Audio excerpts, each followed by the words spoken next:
who is actually running the country. Right. In fact, you could even expand that on who is kind of running the international order that we find ourselves a part of. And I don't mean this from like a conspiratorial standpoint.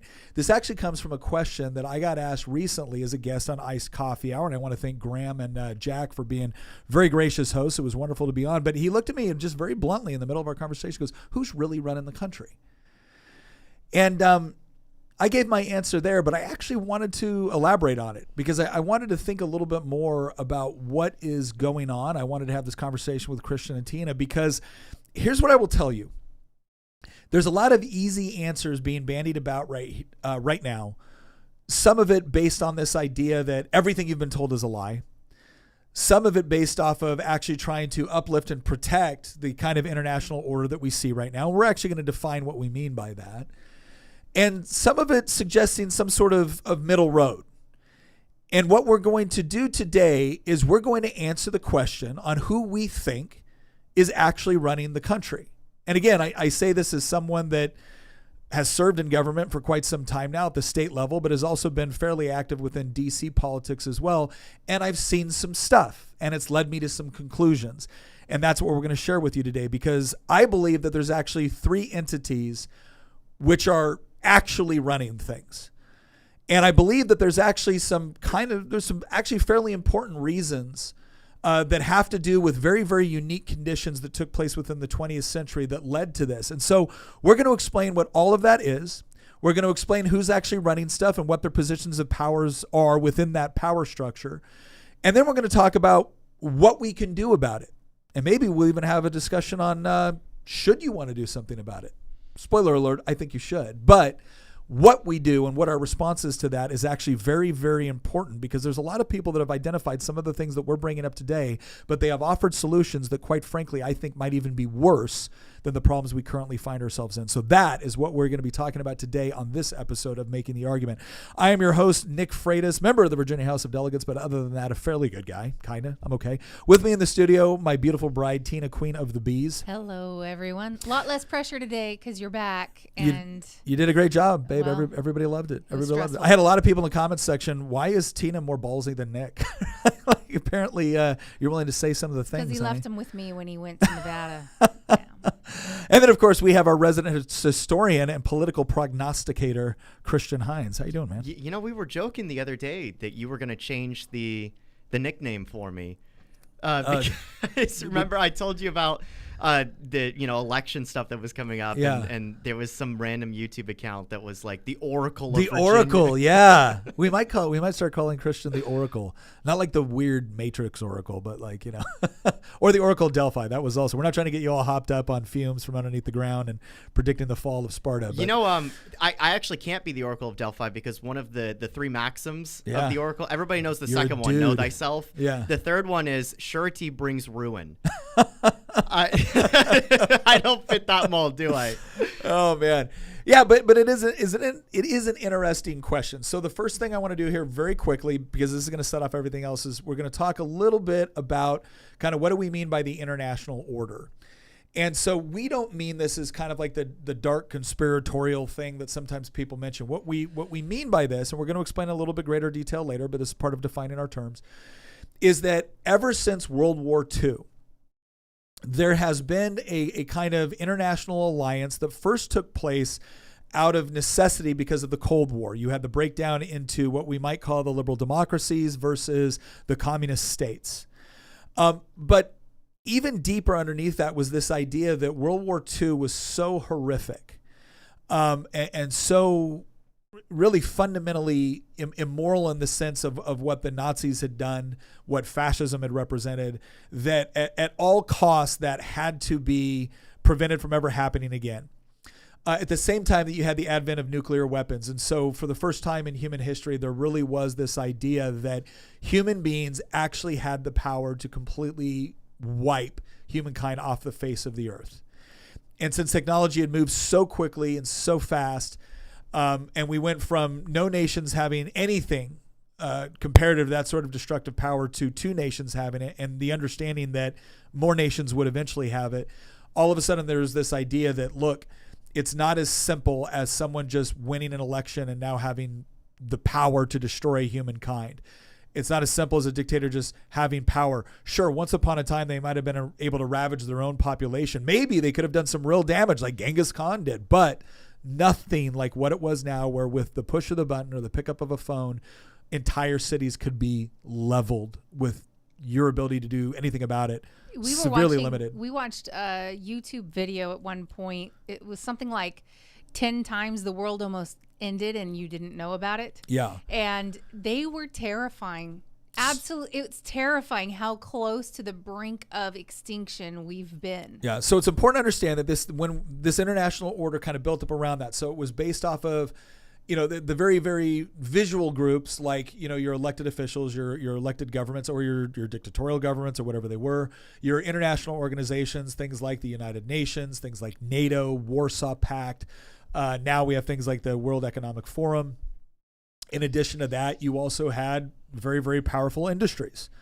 And again, it's easy to say, corrupt corporations or whatever it is. But we went from 1 billion people in 1800 with 20% of them living at subsistence level to 8 billion people or close to 8 billion people at the end of the 20th century with only 20%. So there's been a great deal of wealth, and that wealth has not just been concentrated into the hands of a few. The average person living in, let's say under $50,000 a year in 2024 is certainly poor by American standards, right? If you're a family of 4 or whatever it is. But if you look at the access to wealth and resources and entertainment and food and things like that, you would be considered fabulously wealthy by any other standard. And so it's important to understand that the reason why this international order has existed is because a lot of people have believed it was absolutely necessary in order to prevent humankind from destroying themselves based off of the trends that we saw from humanity leading all the way up through the 20th century, as well as kind of the new technological patterns that had come out that had merged with this idea that, of course, we need the only people that can really handle the amount of data and information that is going through right now is experts. So that's what we mean by the international order. You have, elements of industry, you have elements of elected officials, you have elements of, international organizations and things like that. And that's what we're going to be analyzing today. But when it comes to perhaps an equally important question of who is controlling your dinner, the good news is we have Good Ranchers. And I'm going to say right now, I am in control of my dinner, but boy, am I happy to have the assistance of Good Ranchers because, quite frankly, Tina's been on carnivore for a while now. And when you're on carnivore and you are eating like just meat, which, by the way, okay, I'm going to be honest, we started carnivore. I lasted 2 days. Tina's like 6 months into it right now. She's been far more disciplined.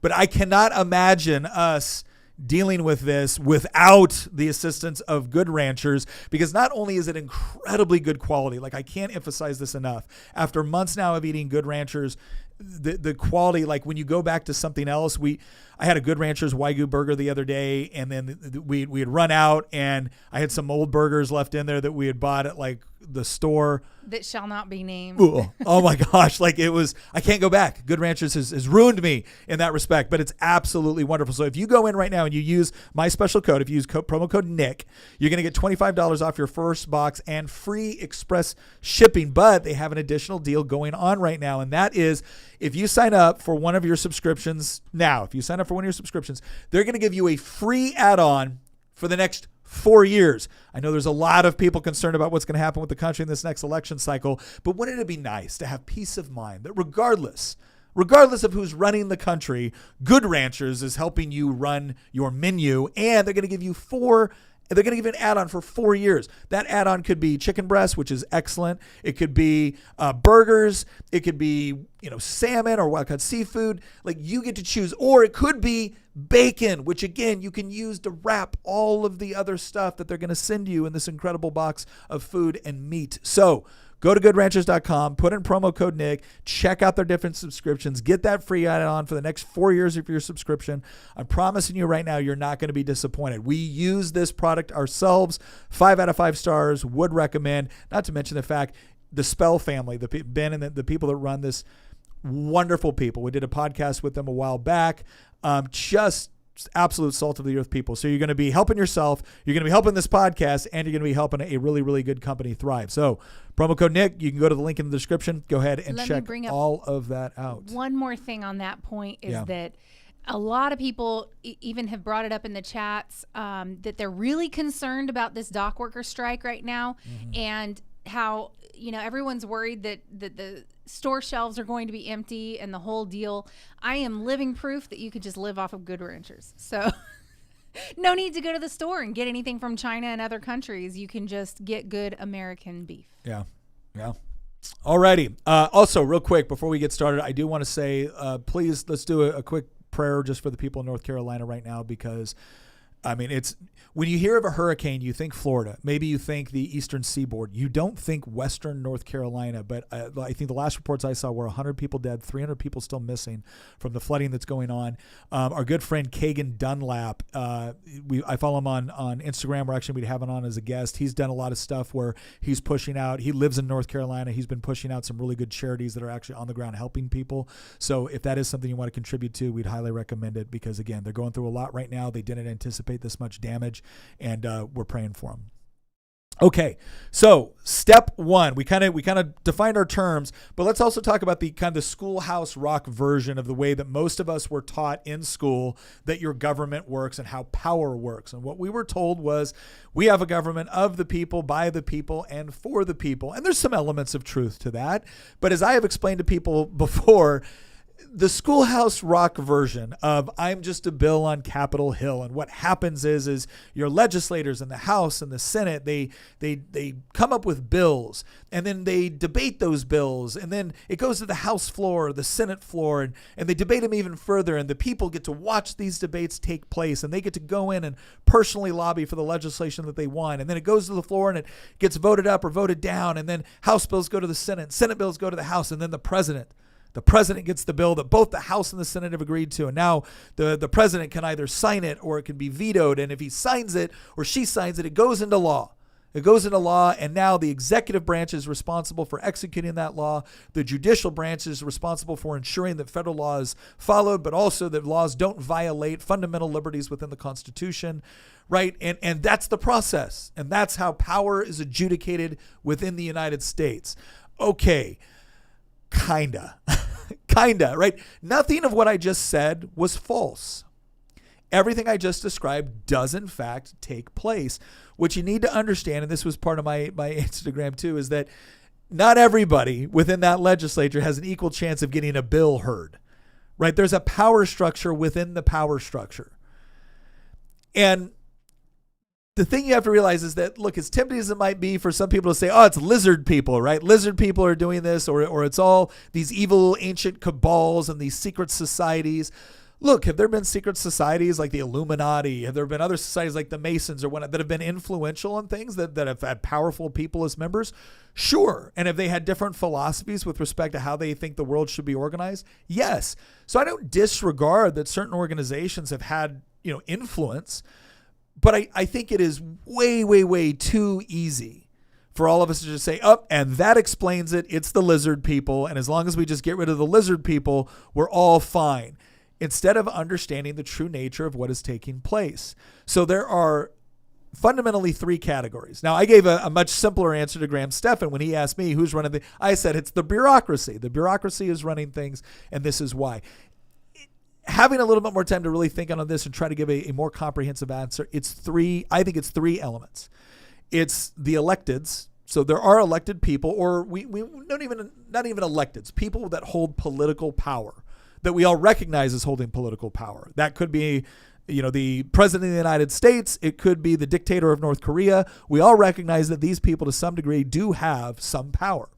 Okay, we realize that the Speaker of the House has power. We realize that the Senate Majority Leader has power. We realize that the committee chairs of appropriations who get to decide what the budget looks like, they have power. And all of those people have a great deal more power than a freshman congressman, right? So electeds do have some power. Government, political leaders do have some power. The other that we might call is the powerful interests. Right. And the powerful interests it could be industry, it could be organizations like the WEF, the World Economic Forum. When you have that many people with that much money and that much influence, forming organizations in order to suggest or to offer suggestions on how the world should be run, or how vaccines should be deployed, or how food should be distributed. That is going to have an influence, because there's two factors being impacted there. The first factor is the political powers, the policymakers that have the legal authority to do these things. But then there's also the industries which are going to be relied upon to actually provide the goods and services which people are looking for. And so if you have a great deal of power within a particular industry, especially if you have a lot of power within finance, so this is where you get into areas like, BlackRock or Bank of America or the Bank of England or whatever it is, Deutsche Bank, like, these industries control a lot of capital investment, which means they can influence things in a variety of different ways. So their power cannot be denied. Now, here's what I want to tell you. A lot of times on the conservative wing, we point to the elected and say, yep, it's that. It's the government power that's the problem. It's these elected officials. Replace these ones with better ones and we'll be better off, and that'll fix it. A lot of times on the left, it's like, no, it's the evil, powerful corporations all pulling the strings, and it's the money in politics, and that's who we need to get rid of, and we need to nationalize their industries and take that power away from them.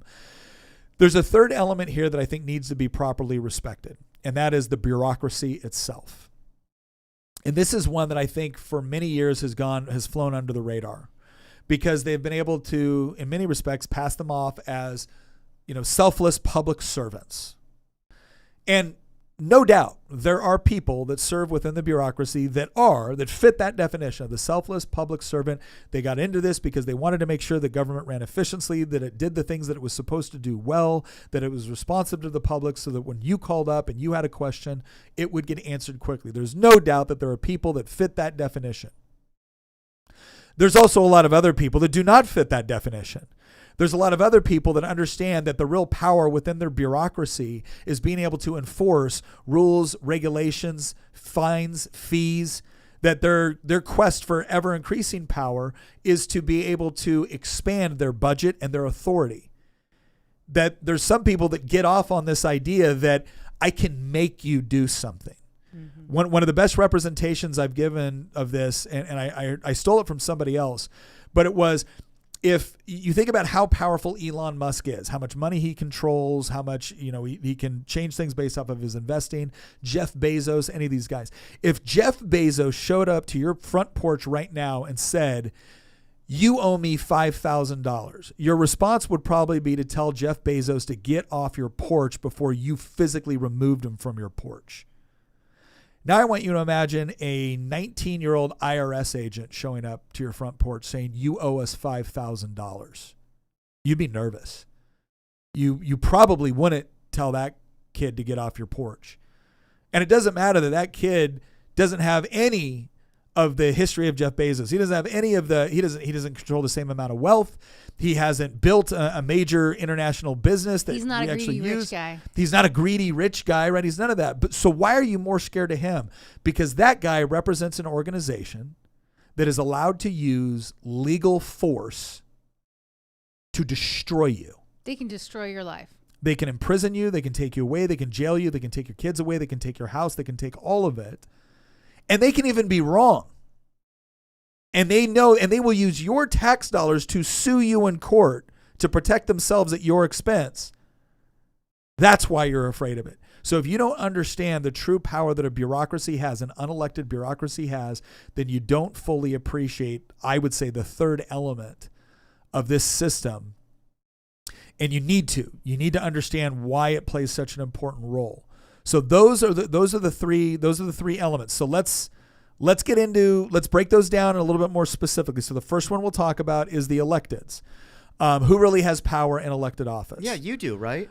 I had someone the other day who is very, very conservative. Like if you were to line us, if I was not an elected official, this guy and I would probably get along amazingly well. We would agree with the same things about everything from Second Amendment to homesteading to the proper role of government. We would agree on all of it. And yet this guy takes a lot of time out of his day, occasionally, to talk about what a horrible, worthless, treacherous fraud I am.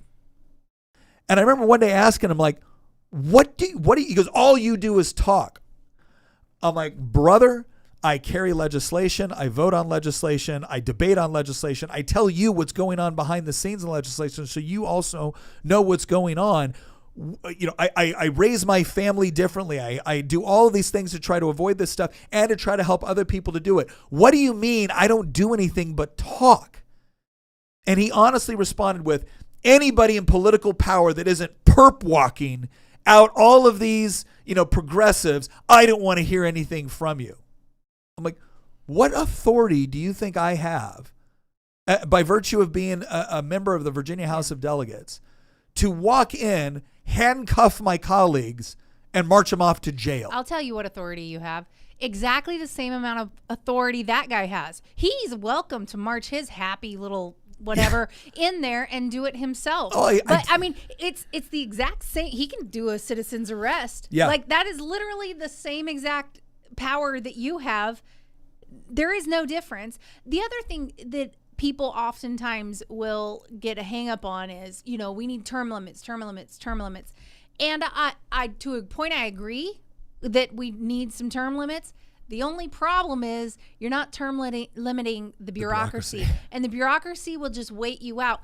Most of these laws and rules that you're running up against that they're creating, they're created by the bureaucracy in order to comply with whatever law has passed. And so the law passes, and then all these rules are attached to that law in order to comply with it by the bureaucracy. And those rules have never been voted on by Congress. It's one of the reasons why Nick always tries to carry in the Virginia Assembly a bill that would require the law to come back through the legislature to vote on all of the rules that are attached. Because right now, there are laws that you have to comply with that were never voted on by your representative. No, I've actually carried legislation that said that, look, we understand that an executive branch agency will have to promulgate rules in order to carry out a law. We understand that. However, any sort of significant fines you're going to do, anything like that, what I said was the legislature should get a second look, because none of us should be able to say, oh, I had no idea they would do that. What we should be able to say is like, okay, we want this to be done. Executive branch, we're now telling you to come up with regulations, fines, fees that you would need in order to do this. You're then going to present those findings back to the legislature, and only then will we vote on whether or not this goes into place. Only then will we decide what has been authorized to do. It got voted down. And so I look at a guy like this, I'm like, I said, brother, here's the rule. There's 100 delegates. I'm one of them, which means I got to convince at least 50 other delegates to vote with me. Then I got to convince at least 21 other senators, or 20 senators and the lieutenant governor in the event of a tie. Then I've got to convince a governor to actually sign the bill. That's what I have to do. The power I have to carry legislation, the power I have to vote on behalf of my constituents, that's the power I have.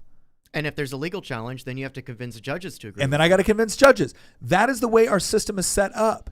And unfortunately, you seem to think that as an elected member of the House of Delegates, I can just get the things done you want. And if the things that you want to happen aren't happening, it must mean because I'm not doing my job. To which I usually respond to him like, why don't you run? Why don't you run for office? Why don't you show us how?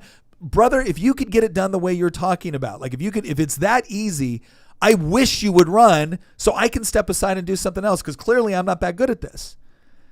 Now, here's what I'm going to tell you. There are elected officials that, even though they're one vote, they have significantly more power. They're usually committee chairs or they're in leadership. Why? Well, because the Speaker of the House of the Virginia House of Delegates, and it's a similar, not exact, but similar arrangement in Congress, the Speaker of the House gets to decide the composition of every single committee. Do you have any idea how much power that is? Any idea how much power it is to be able to hand out committees and take them away based off of how you vote? And by the way, your position on committees will determine, in large part, what bills you can get passed and how much money you can raise. So if you are relegated to committees for which you can raise no money or get no substantive legislation passed, well, then what have they done? Well, the very people that you're angry about, the very people that have created the conditions you're angry about, are now preventing the delegates that want to do something about it, or the Congress people from wanting to do something about it, from getting into the positions of power to actually be able to do it. And then what are you doing? You're yelling at the people trying to change the system, but who have been punished because they're trying to change the system. And then when they tell you about it, you tell them it's only talk. It's even more substantive than that. The speaker also has the ability to decide which legislation goes to which committee, or whether or not legislation even gets sent to a committee. Yeah. If there is nothing preventing the Speaker of the Virginia House of Delegates from deciding, no, we're not going to hear this bill. We're not going to hear the bill. We're not going to hear the bill. We're literally not going to give you a chance to have your bill be voted upon. Yeah. And this is not limited to our state legislature in Richmond. This is a reoccurring theme at the federal government. For centuries, the way that our House of Representatives operated is that we elected representatives to go to Washington, D.C., and then they could sponsor legislation. They elected a speaker. They agreed upon rules, and then they would have a bill that would come up. You could vote to amend it. You can offer amendments. Anybody could speak on a bill, and then everybody voted on it. That is not the way that the system currently runs anymore for going on a decade now, going all the way back to Nancy Pelosi's first time in office, and then John Boehner and Paul Ryan that came afterwards. Leadership runs everything in the House of Representatives at this point. This was actually part of a fight that ultimately led to McCarthy being thrown out, was because there was pushback against this trend of consolidation of power in the hands of party leadership. And this applies to both parties. Yes. If you were a member of the House of Representatives, I remember when we were talking about Nick running for Congress in 2020, the selling point of the group of people that wanted Nick to run for office was, we have no expectation that you are going to be able to pass anything. We want you to be in office. That way you can be on Fox News every single night making the case to the American people for why we need constitutional government, why we need free markets, why we need individual liberty, why we need property rights. Nobody within the circle of people that wanted Nick to run for office had any delusions of any sort of expectation that he was going to be able to pass a single bill doing anything. And the reason why is not because Nick wasn't going to have good bills to suggest. The reason why is because the way that leadership has consolidated power in the House of Representatives is that you as a member, you don't have the ability to do anything with a bill. They tell you how to vote. Now, obviously, you could pull a Thomas Massey and choose not to vote that way, but they will not put you on any sort of powerful committees. They even rank the committees. They call them like A-list committees. Those are the committees that allow you to actually raise significant amounts of funds. That way you actually have political power. Otherwise, they'll put you on garbage tier committees that don't give you any sort of influence or power or money.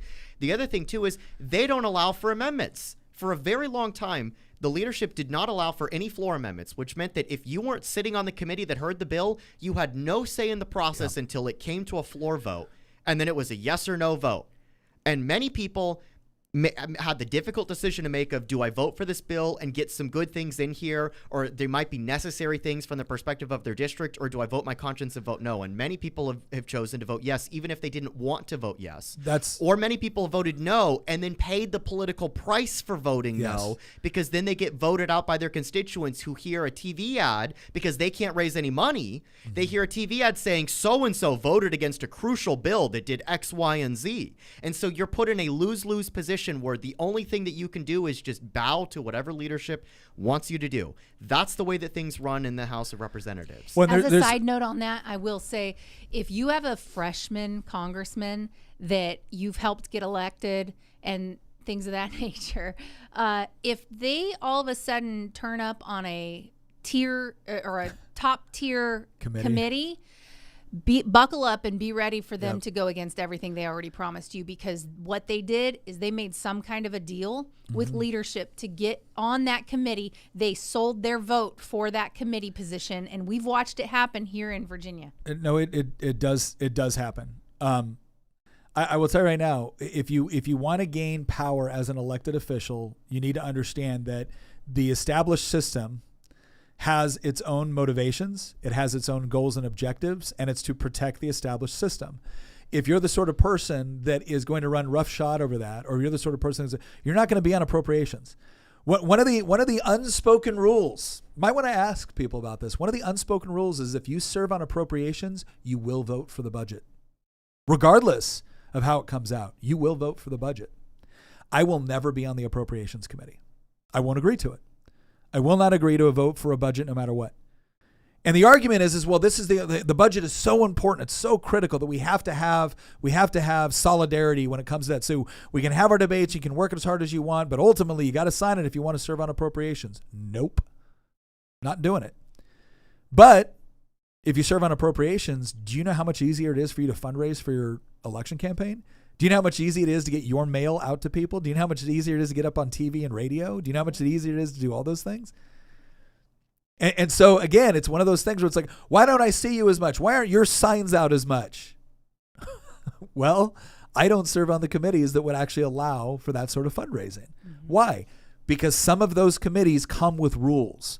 They come with expectations on what you're going to do in order to serve on them. That's the reality. I mean, I ran against somebody that was on appropriations and voted for a budget that sent $4 million to Planned Parenthood. In a district that's more conservative than mine. It was like an R plus. It was like Republican. an R plus 40 district. It was like the third most conservative Senate district in the Commonwealth of Virginia. And it ultimately it didn't matter because he dropped $600,000 to beat Tina in a primary. Outspent me 6-1. Yeah. So that's what I'm going to tell you is that when it comes to electeds, they do have power, but the people that gain the most power in elected office do so generally by very carefully following certain rules. And that is how you elevate into committees of power. That's how you get into. Now, listen, I want to clarify something. We actually have some people in leadership within the Virginia House of Delegates that I actually respect quite a bit because I feel like they've done a very, very good job of standing by principles on that, especially people like Amanda Batten. Amanda Batten's in a very, very difficult House district, and she has always stayed true to her principles. We might not always agree on every single bill, but we agree on the vast majority of them. We certainly agree on the fundamental ones. Michael Webert's another one that, I mean, so you can have people in leadership who are good, who will take difficult votes. What I'm saying, though, is that it is far more difficult to get to that position through that mechanism. It's far more difficult. If you are someone that is willing to vote trade, if you are someone that is willing to work across the aisle, you're going to be far more likely to get the legislation you want, to get the budget amendments you want, to do all that stuff. And so that's where electeds get power. And so what you need to understand is that there is a natural incentive system. This is why Donald Trump was seen as such a threat, right? Is that he went completely around the natural system, went directly to the American people. People were so fed up and they actually felt like they had someone that was willing to fight against it and be honest about it, and had done enough and said enough to really kind of burn the bridges with the establishment that they thought this guy doesn't have anywhere to go but to us. So he'll do it. It was more than just that, because any Joe Schmo can run for office. Sure. You see all the time people are like, I'm going to break the system, I'm going to run for office, and then they get 2% of the vote because they have no money, they have no name recognition, no organization, no anything. They don't have any power. Donald Trump had name recognition because he was a world famous billionaire, and you know, he had a TV show, so people knew who he was. And so when he decided to run for office, he could get his message out in a way that an ordinary person could not. Imagine trying to get your message out to the public before the days of Elon owning Twitter, or before the days of the internet, for that matter. If you didn't control the newspapers, or you didn't control the televisions, or you didn't control the radio, you had very limited means in order to get your message out. Trump was unique in the sense that people already knew who he was. And so when he ran for office and then he started saying things, the media covered him because they felt like that he drove ratings. And so he was able to ride this wave of free media coverage, plus he had his own money, that he could go around these traditional hurdles that would prevent somebody else from running. But you know what he couldn't get around? He couldn't get around the fact that the bureaucracy can simply wait a president out of office, which I think brings us to the second point of who's really running the country. So you talked about elected officials and how not all elected officials are created equal. Yeah. Even the president is not equal in many respects to the administrative state. No, that's not next, though. They can wait him out, and they can also slow roll everything he does, and they can also... And this is all going to be really important for the next one we talk about. The one we're talking about right now, though, is the electeds. The second one is powerful interests. Okay. Oh, whoops. I jumped the gun there. Yeah. See, all right. This is what you guys are why we can't have nice things, right? Sorry. No, okay, so the electeds, right? They do have power, but there's an incentive structure within that system in order to achieve that power, and that needs to be understood. You can circumvent it. It is very, very difficult, as Christian pointed out. If you have a lot of name recognition, if you have a lot of money, this is also why when people talk, we need to get the money out of politics. Okay, first of all, you can't. That's the first thing you need to realize. You cannot get money out of politics. All you can do is hide it or make it more difficult for challengers, right? The whole campaign finance reform, we're gonna hold these incumbents accountable. Incumbents always have a significant advantage over their challengers, almost always. Because we're invited to go speak all over the place in our official capacity. We have a reason to be, we can carry legislation, we get votes, we can do all of those things, which give us a natural name recognition and a donor base. So when a challenger comes in, especially if it's a challenger that's coming off the street that doesn't have that, you are at a significant disadvantage. And the thing that gives you a greater advantage is your ability to raise funds. But if you actually restrict fundraising, well, the incumbent has all these baked in advantages that still allows them, or PACs or whatever else it is, to be able to spend money. And you are now put at a far more competitive disadvantage because the thing that you're essentially selling is you, right? It's not your position on a committee somewhere. It's not your position of influence or power. It's not your vote. It's you. You have to be able to sell yourself. So just keep in mind that if anybody that's watching this think, this is simple as get the money out of politics. You can't. And the more restrictions you put on it, you're probably hurting challengers, not incumbents. Okay, powerful interests. This is the part where the left, I said earlier, this is the part where the left usually points to is like, yes, this is the problem. It's the powerful interest. We need to give more power to the electeds. We need to give more power to these other areas because corporations are evil. Yes, there are problems with certain corporations. Yes, there are problems with power in any realm when it attracts people that want to abuse that power for negative ends. But it's important to understand that, again, the problem is not with a wealthy corporation per se. The problem is not with a wildly successful business that actually is providing you goods and services. Because here's what I'll tell you. There's a lot of wildly elected politicians, wildly popular politicians that have hurt you in ways that maybe you realize and ways that maybe you don't. Companies tend to only be wildly popular if they are providing you a good and service that you want because you have to voluntarily choose to do business with them. Now, the worst possible arrangement is when a powerful company goes to the electeds in order to get special privileges for themselves. That's how they get the bailouts. That's how they get regulatory and tax policy that they like. And a lot of times people think, that's right, they want tax carve-outs for themselves. Sure they do. But you know what they're also very happy with? They're also very happy with things like high minimum wages because they know it's going to run out mom and pop businesses in their competition and force people to consolidate. And they're the only ones with the financial assets to facilitate that consolidation. And if you're Panera and you're friends with Gavin Newsom, then, they'll just put a little denotation in there that if you bake your own bread, you don't have to comply with this. So understand that that really evil connection, what we call cronyism. People will call it crony capitalism. I hate that term. It's just cronyism. But those powerful interests include everything from like industry, activists, and non-state actors. So industry, think of organizations like BlackRock. In fact, I've got a list here. I'll just read them off. We're not going to put up on the screen. But if you look at BlackRock, this is as of 2023. These are the companies which have a great deal of they're asset management companies. BlackRock has over $9 trillion in assets. Vanguard Group, over $7 trillion. UBS, which is Switzerland, over $5 trillion. Fidelity Investments, $4 trillion. State Street Global Advisors, over $3 trillion. Morgan Stanley, over $3 trillion. JP Morgan Chase, over $3 trillion. Goldman Sachs, over $2 trillion. Credit Agricole, which is French, over $3 trillion. Alliance in Germany, 2.3 trillion. So understand something. This is a massive amount of capital that can be used to invest. Now, there's a lot of people that they personally invest in these groups as well because they've generally speaking, they have good models. They have a lot of financial expertise. They understand which business ventures are going to create greater profits, which are probably not. They invest your money well. You get a good return on your investment. So there is a legitimate and a good function and a noble function that they can play within the economy. The problem is when a lot of these groups end up being run by people that have ideological and political objectives which supersede their position.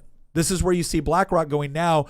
We're not going to give you investment capital unless you have a good ESG program. Yeah, we're going to force compliance. Right? We're going to force compliance. You don't even need the government to impose the compliance anymore. BlackRock, using its special position, and in many cases, its special privileges that the governments give to them, will now require you to do something, or they will starve you of investment capital.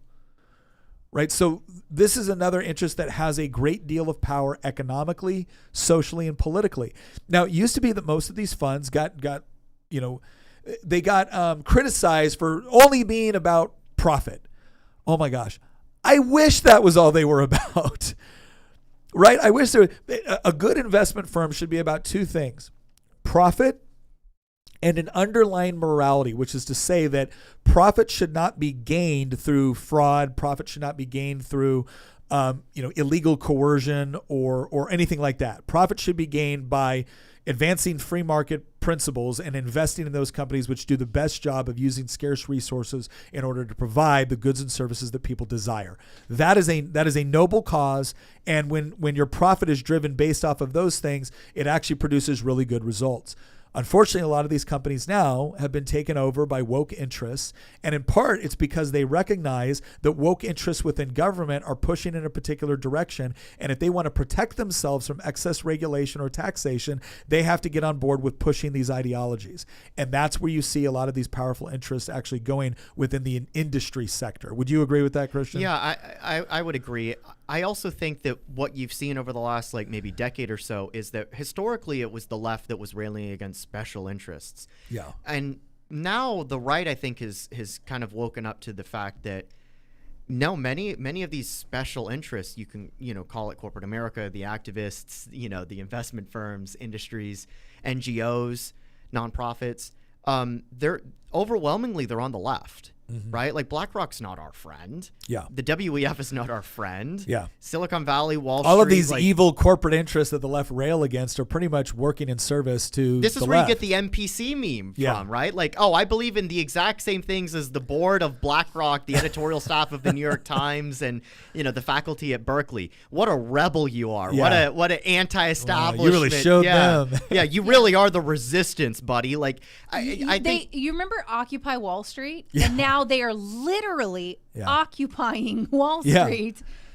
Well, because But, ultimately they weren't railing against this idea of power. They wanted to have it, and now they see them as useful tools in this. And so on the industry level, that's where you look at things like BlackRock. That's where you look at things like where Bank of America gets up there and says, we're going to force compliance by starving people of resources.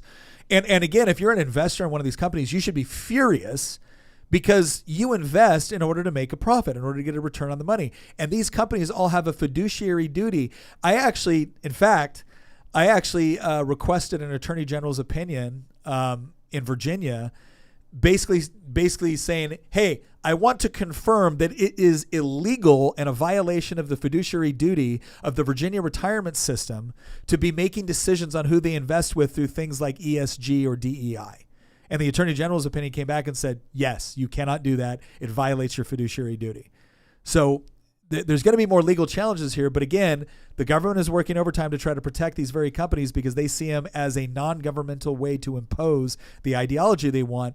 Another one is activists like George Soros. So George Soros made a lot of his money doing some pretty nefarious things, but he has also poured, at this point, I believe it's billions of dollars into electoral races and whatnot. You saw this backlash against George Soros district attorneys, where Soros would come in and just flood. You drop $1 million into a congressional race, that's a lot. But if it's a $20 million congressional race, okay, you got some influence. You drop $1 million into a Commonwealth's attorney's race in Loudoun County, Virginia. $1 million, that you can pretty much decide that election. You can buy it. You can buy the election. Or a district attorney's race in San Francisco. Yeah. Even there, you can buy the election. Well, and it was funny because George Soros was obviously doing this through various cutout organizations. And as soon as people said, oh, he's doing that, it's like, oh, you're an anti-Semite. What? How is it anti-Semitic to point out that a rabid left-wing activist who essentially wants to throw out our criminal justice system poured $1 million into a race which represents probably 70% of the total amount spent? Well, I mean, these are the same people that, kind of turn a blind eye to the pro-Hamas crowd. So ultimately it's a tactic to diffuse the situation and condemn your they opponent. know what they're doing, and so they lob an accusation in order to try to shut you up. And luckily we're getting to a point now where the right just brushes it off and ignores them because anymore. they have no legitimacy to accuse us of anything or be mad about anything. Like they're advocating for criminals more than for victims. And we know that. And which is why many of these DAs are now being voted out of office, even in left-wing areas, because there's been a backlash against the under-policing and the siding with the criminal element more than the victim element in this, which is very funny coming from the people that espouse the oppressed-oppressor dynamic. But the point is that, like, we know how nefarious NGOs, some of these third-party actors, activist groups, investment firms, have been. And so it's interesting that historically the left was just the only one railing against special interests, mostly corporate America. But now the right has woken up and realized, no, power is not just confined to people that have a D next to their name that are passing bad laws that I disagree with. In many cases, they're being enabled by entities that supposedly exist outside the government that are wielding incredible amounts of power and influence in order to push the same exact agenda. This is why I've said repeatedly, like neutrality is not an option, because it's not just within the government. It's also outside the government. You have this unholy alliance. But, what's so interesting is that I feel like that both of these pale in comparison to the third point, which we're not done. Am I jumping the gun again? Here's what we're gonna do.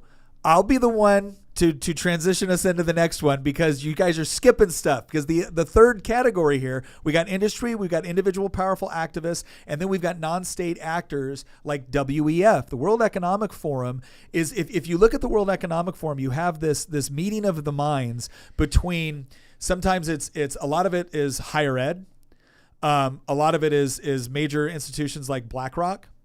And these guys are not meeting to decide, hey, what's a better way to do scientific research? These guys are not meeting to say, hey, what's a better way to invest more efficiently? These guys, the WEF exists essentially to not only influence governments, but to actually create the next round of leaders within those governments. That's why they have all these programs where they will take people that they think are really, really good activists that could be good legislators. By good, I mean for them.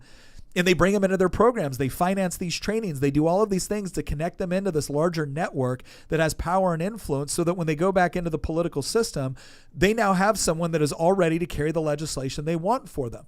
And they are going to help facilitate that person into the upper echelons of government in order to, again, get the legislation they want. WEF is sitting there going, hey, we need a multi-pronged solution to achieve the sort of world that we want. And that comes from influencing government, influencing arts and entertainment, influencing science, influencing higher ed, influencing education, influencing media and journalism. There's a reason why they if you look at the WEF, I can't stand the World Economic Forum, but you got to admire the amount of work that they have gone into bringing a bunch of powerful and influential people together and then pushing them in as part of this kind of clique. Now, we had a super chat I want to get to. I want to thank Jedediah Williams. Thank you for the super chat. He goes, I know we don't believe in the state redistributing wealth in a socialist communist way, but what about redistributing the wealth of George Soros, Jeff Bezos, etc., back to the American people or pay off the American debt? You run into the same problem. That's all you're doing. You're just changing the target of who you're doing it to. And it wouldn't even make a dent. Well, and here's the problem. It's like Jeff Bezos has made his money primarily, like the overwhelming vast majority of his money has been made by providing a platform that you choose to do business with and that most people think has been hugely beneficial to their lives. I don't want to punish. You're not just punishing Jeff Bezos. You are punishing anybody that decides to engage in that sort of activity. And that's what you always need to be careful with. It sounds, again, there's something about it that is cathartic. It's therapeutic to be like, fine, you want to fight against the very things that help make you rich? We'll take your money. Like, okay, that's never going to be limited to the people that you want. It's always going to be expanded to others. Now, I will say this. I don't think there's anything wrong with what DeSantis did in Florida when he told Disney, oh, you want to start to meddle into what the legislature is doing? Fine, you don't need all your special tax exemptions that you're granted. No more special rules for you. You don't get special rules. And I didn't think there was any problem with that, because I generally have a problem with all these special rules just at a principled level. So Jedediah, I would say, like, I certainly understand it. And insofar as somebody has maybe manipulated government in order to make their money, like, they've got themselves special carve outs or whatever it is. There's room to talk about removing those things and taking away those special privileges. But I think I personally think we have to be very, very careful about this idea of setting up this environment where, yes, politicians will now choose who gets to make money and who doesn't and how much. Because ultimately that's what the left wants. And the left will allow you to push that onto people that you don't like if it gives them the authority both legally, socially, and morally in order to impose it on the ones you don't like. And I just don't think we win that battle. But so that's category 2. Category 1 was the electeds. Not just, being an elected official does not automatically give you a significant amount of power. But if you work within a system, you can. Part 2 is the powerful interests, industry, activists, non-state actors. We use BlackRock, George Soros, and the WEF as examples of this. The third one. All right, here you go. Ready, guys? You've been like running toward it the entire time. The third one is the bureaucracy. And this is, in my mind, this is one of the most pernicious ones because everybody is aware of the power that electeds hold, even if they're a little bit incorrect on how much and who and for what reasons. Everybody's aware of the power of powerful interests. Nobody really thinks of the bureaucracy as much. I would say until recently. For a long time, it was viewed as a neutral institution. You're right. Just there to manage, to serve run the government. people, Yep, to serve the people, right? It's And everybody who worked in them were noble public servants. And what we found is that is true of some people, but it's certainly not true of all.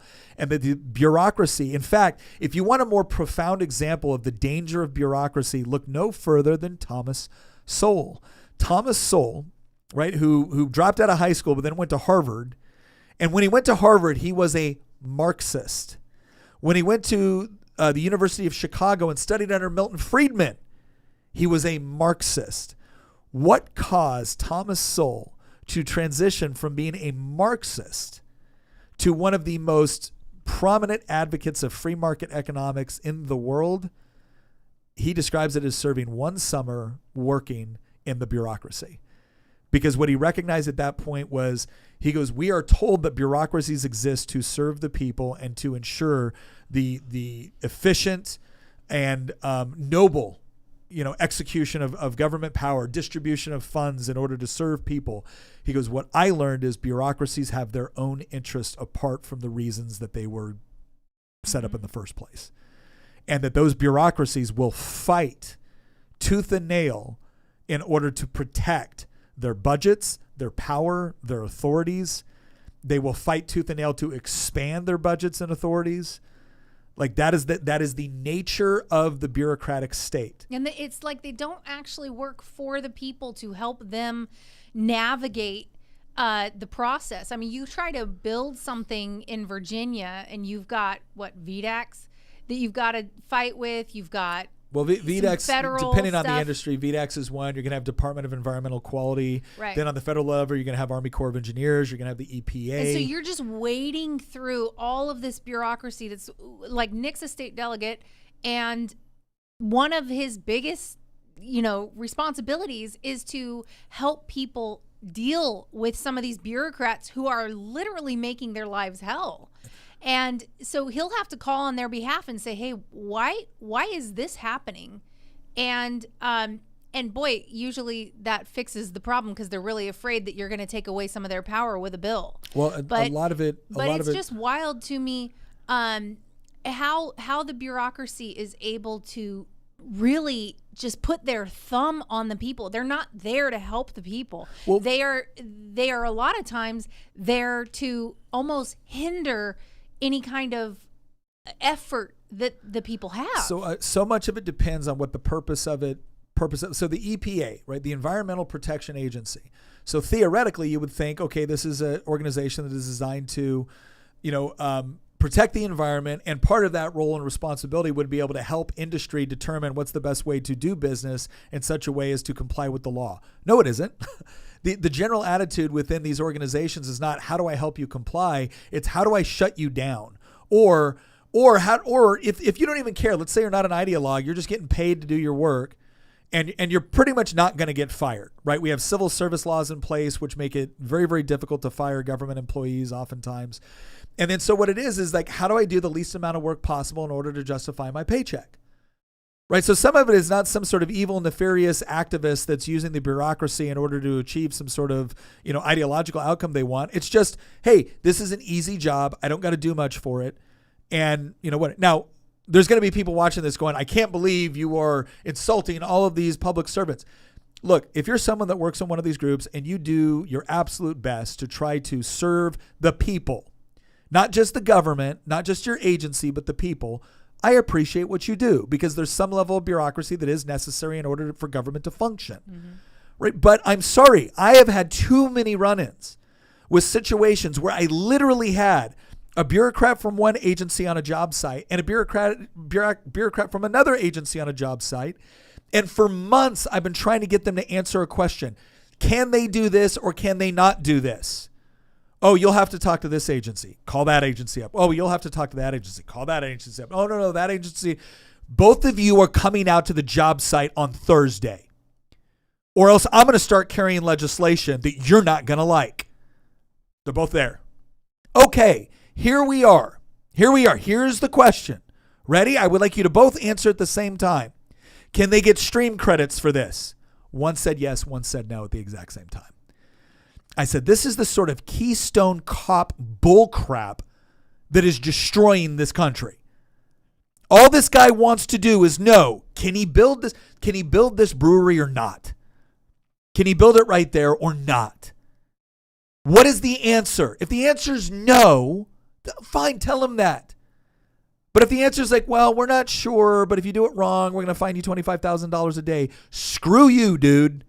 Mm-hmm. Which is it? Because if you're honestly able to get away with that, I can guarantee you what my next piece of legislation will be. And this is what people are dealing with. So understand, some of it is sheer laziness. Some of it is activism disguised as civil service. Some of it is a stepping stone to power. Let me ask you a question. When you look at, the people running the FDA, where do you think their next job is? A drug company. It's a drug company. Almost every single time it is a drug company. So the bureaucracy becomes a stepping stone to a far more lucrative occupation after you have served in that capacity. So here's my question. While you're serving in the regulatory capacity, what is your incentive? Is your incentive to rigorously enforce the law, or is your incentive to be buddy-buddy with the people that you're regulating? Well, it depends, right? Because the person that's looking for a more lucrative job post-government work is going to say, well, I better play ball.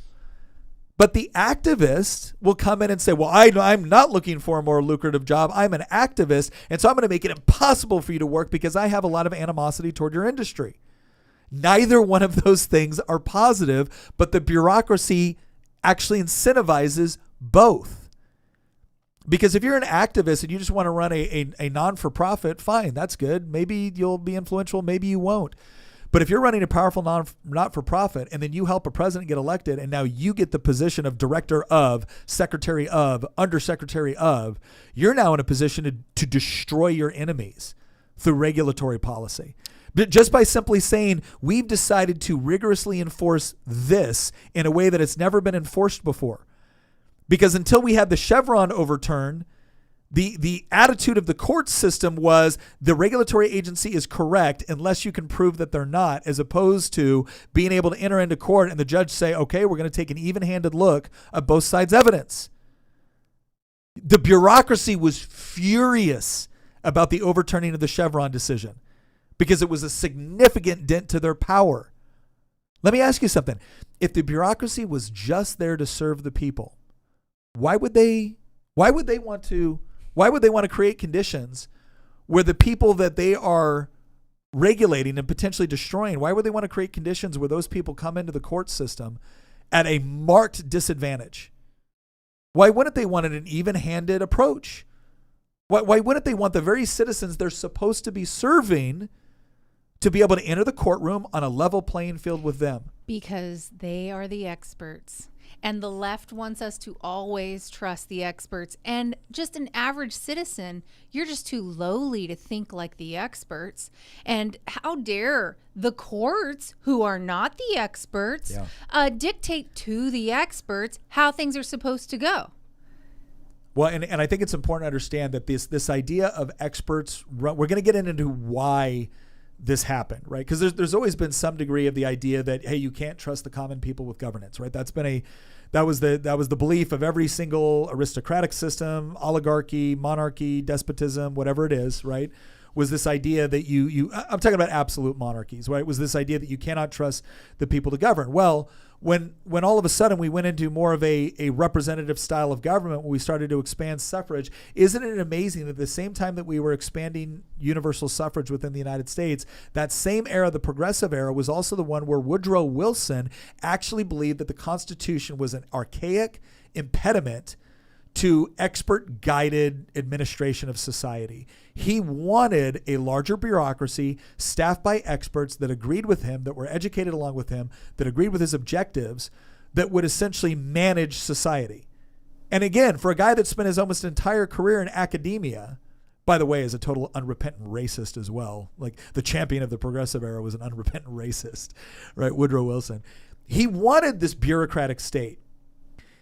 And so I think it's important to understand that it wasn't a conservative element, especially within the classically liberal tradition, that said, oh yeah, we want a massive bureaucracy in order to micromanage the economy and education and science and everything else. No. It was the progressives that said, yes, we must have experts that could come in and manage things, because the common person just going about their lives and making their own economic decisions or educational decisions, that will lead to chaos. And we're going to bring order to this chaos through a very, very well-constructed, well-funded, and powerful bureaucratic state. And at the same time these things were going on, there was also this rebellion against the spoils system. So it used to be that whoever the president used to have an enormous amount of power over the executive branch. The president used to be able to essentially hire and fire anybody out of the executive branch, just like you would expect a boss or a CEO to do at a company. It's my company. I'm responsible for running it. Good. I get to hire who I want and fire who I want, because my job depends on how well you run the company. That doesn't work that way under the United States federal government. The president gets political appointees. They get department heads. They get secretaries. They get undersecretaries. But the vast, vast majority of the bureaucracy, they are all protected by civil service laws. So that mid-level management, that expert that was put into place by working their way up through the bureaucracy, they don't get fired with a new administration.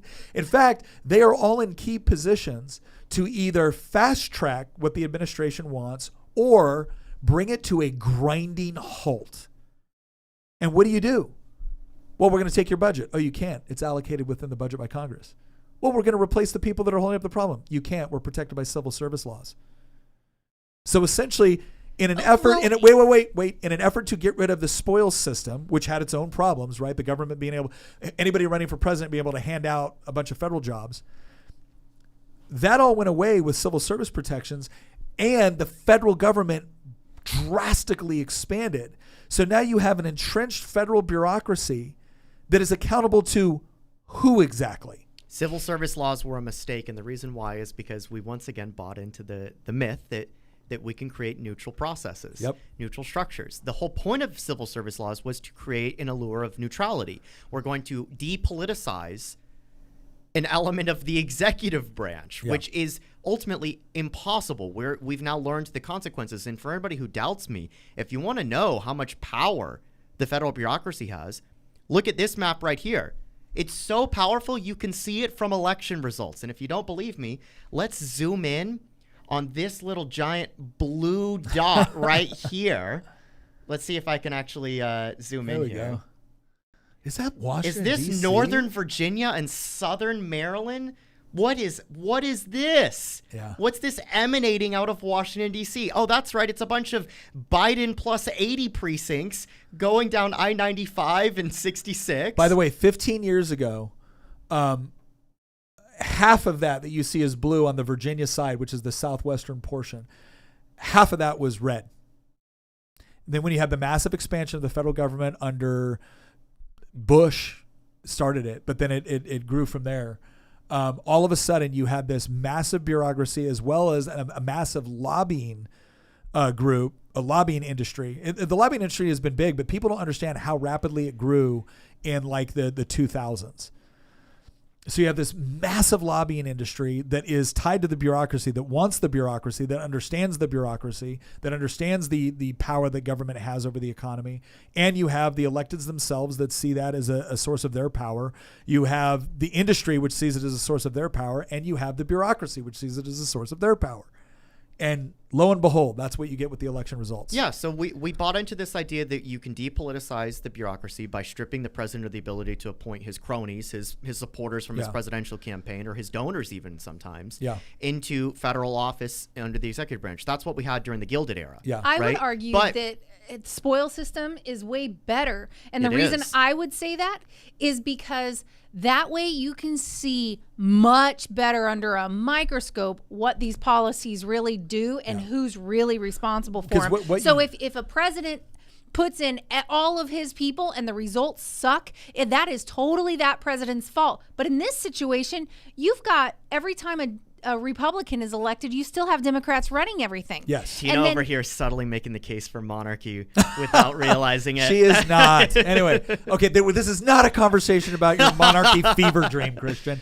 All right, the point is, though, is that regardless of who wins the election, you can see which party controls the bureaucracy. Yeah. You can see what that should do is that should tell you something about the nature of the parties and their philosophies.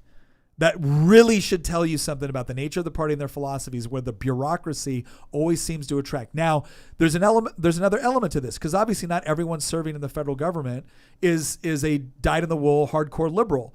But the areas where they tend to be less liberal are usually areas associated with the military or law enforcement. And that's starting to change as well.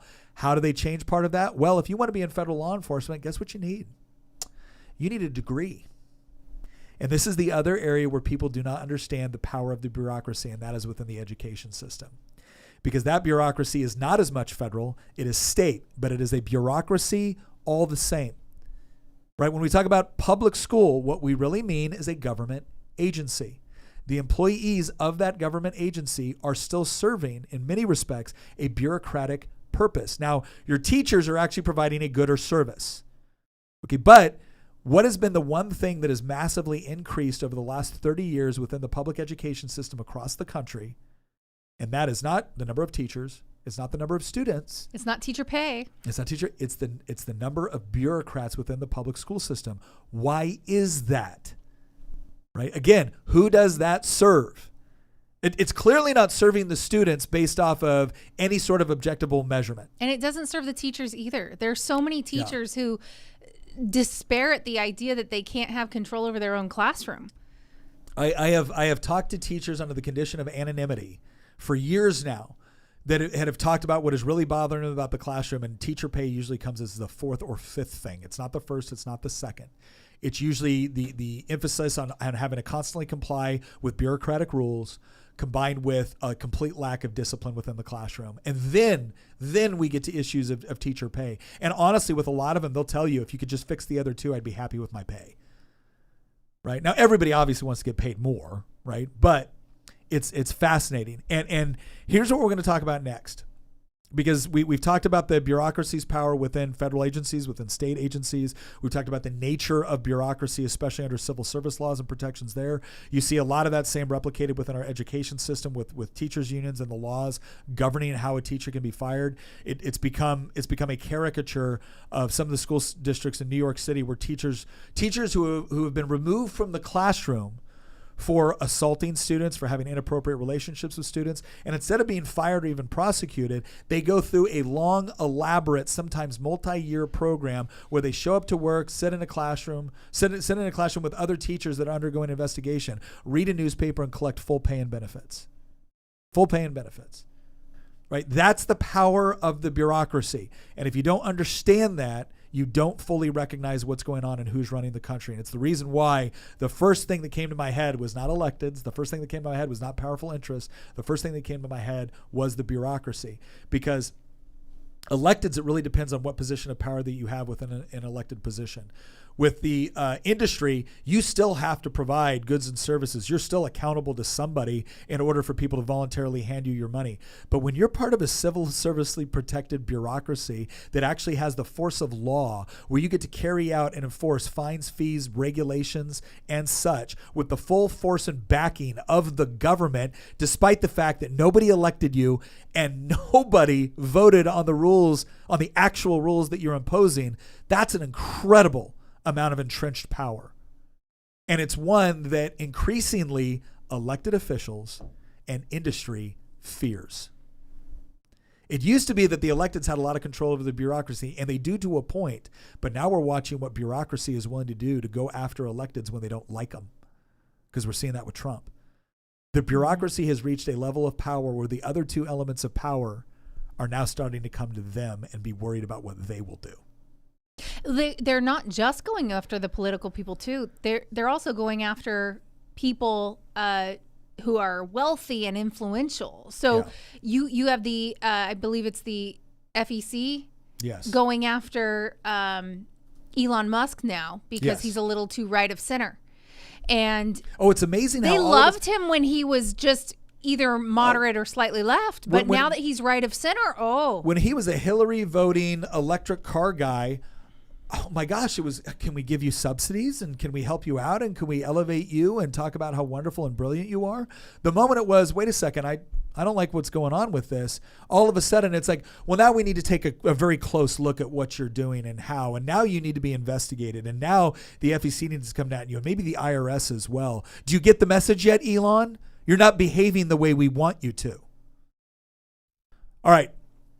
Now, the next part that we're going to talk about, now that we've established who's running stuff, the next part that we're going to talk about is why is it this way? Because a lot of the answers given for this are just overly simplistic, right? It's greed. It's the desire for power. Ladies and gentlemen, greed and the desire for power alone does not explain what we're seeing here. In fact, in many cases, I would argue that a lot of these people, they don't feel like they're being greedy or questing power. They just want to help you. They just want to reorder society in a way that's going to create greater equity. And don't you understand that they're trying to help you? This is why they will this is why so many of them will write books, things like, "What's the matter with Kansas?" Right? You'll see a liberal write the book, "What's the matter with Kansas?" And the whole premise of the book is, don't these guys understand that the government is trying to give them more money and services, and yet they keep voting against their own interests?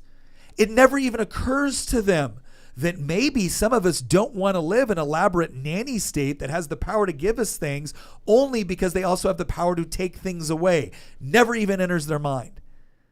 And this is where it gets to C.S. Lewis's quote, that it might even be better to be ruled by people that are fueled by greed or a lust for power, because at least at some point they might get enough money or they might get enough power to be satiated. He goes, but how do you satiate the moral busybody who torments you without end because they do so with the approval of their own conscience? Society has not been molded in the way. When Hitler was putting a gun in his mouth in his bunker, he was talking about how the German people had let him down. The German people were just not worthy of the grand vision that he had. Apparently 20 million deaths on his own side apparently wasn't good enough for him. wasn't enough dedication to his vision for the world. Like, that's the part where you need to understand that true evil is usually manifested in somebody that absolutely believes they are doing it for your own good, not just for their own sense of greed or lust for power. They have a vision for humanity. And if you fail to realize it at the expense of your death or the destruction of your civilization, well, that just proves you weren't worthy of the vision. That is where the truest form of atrocity, of genocide, that is where that is truly manifested. And that's the part that you should be even more concerned about. I'm not telling you don't be concerned about the person that just has a perverse quest for power or money at the expense of everything else.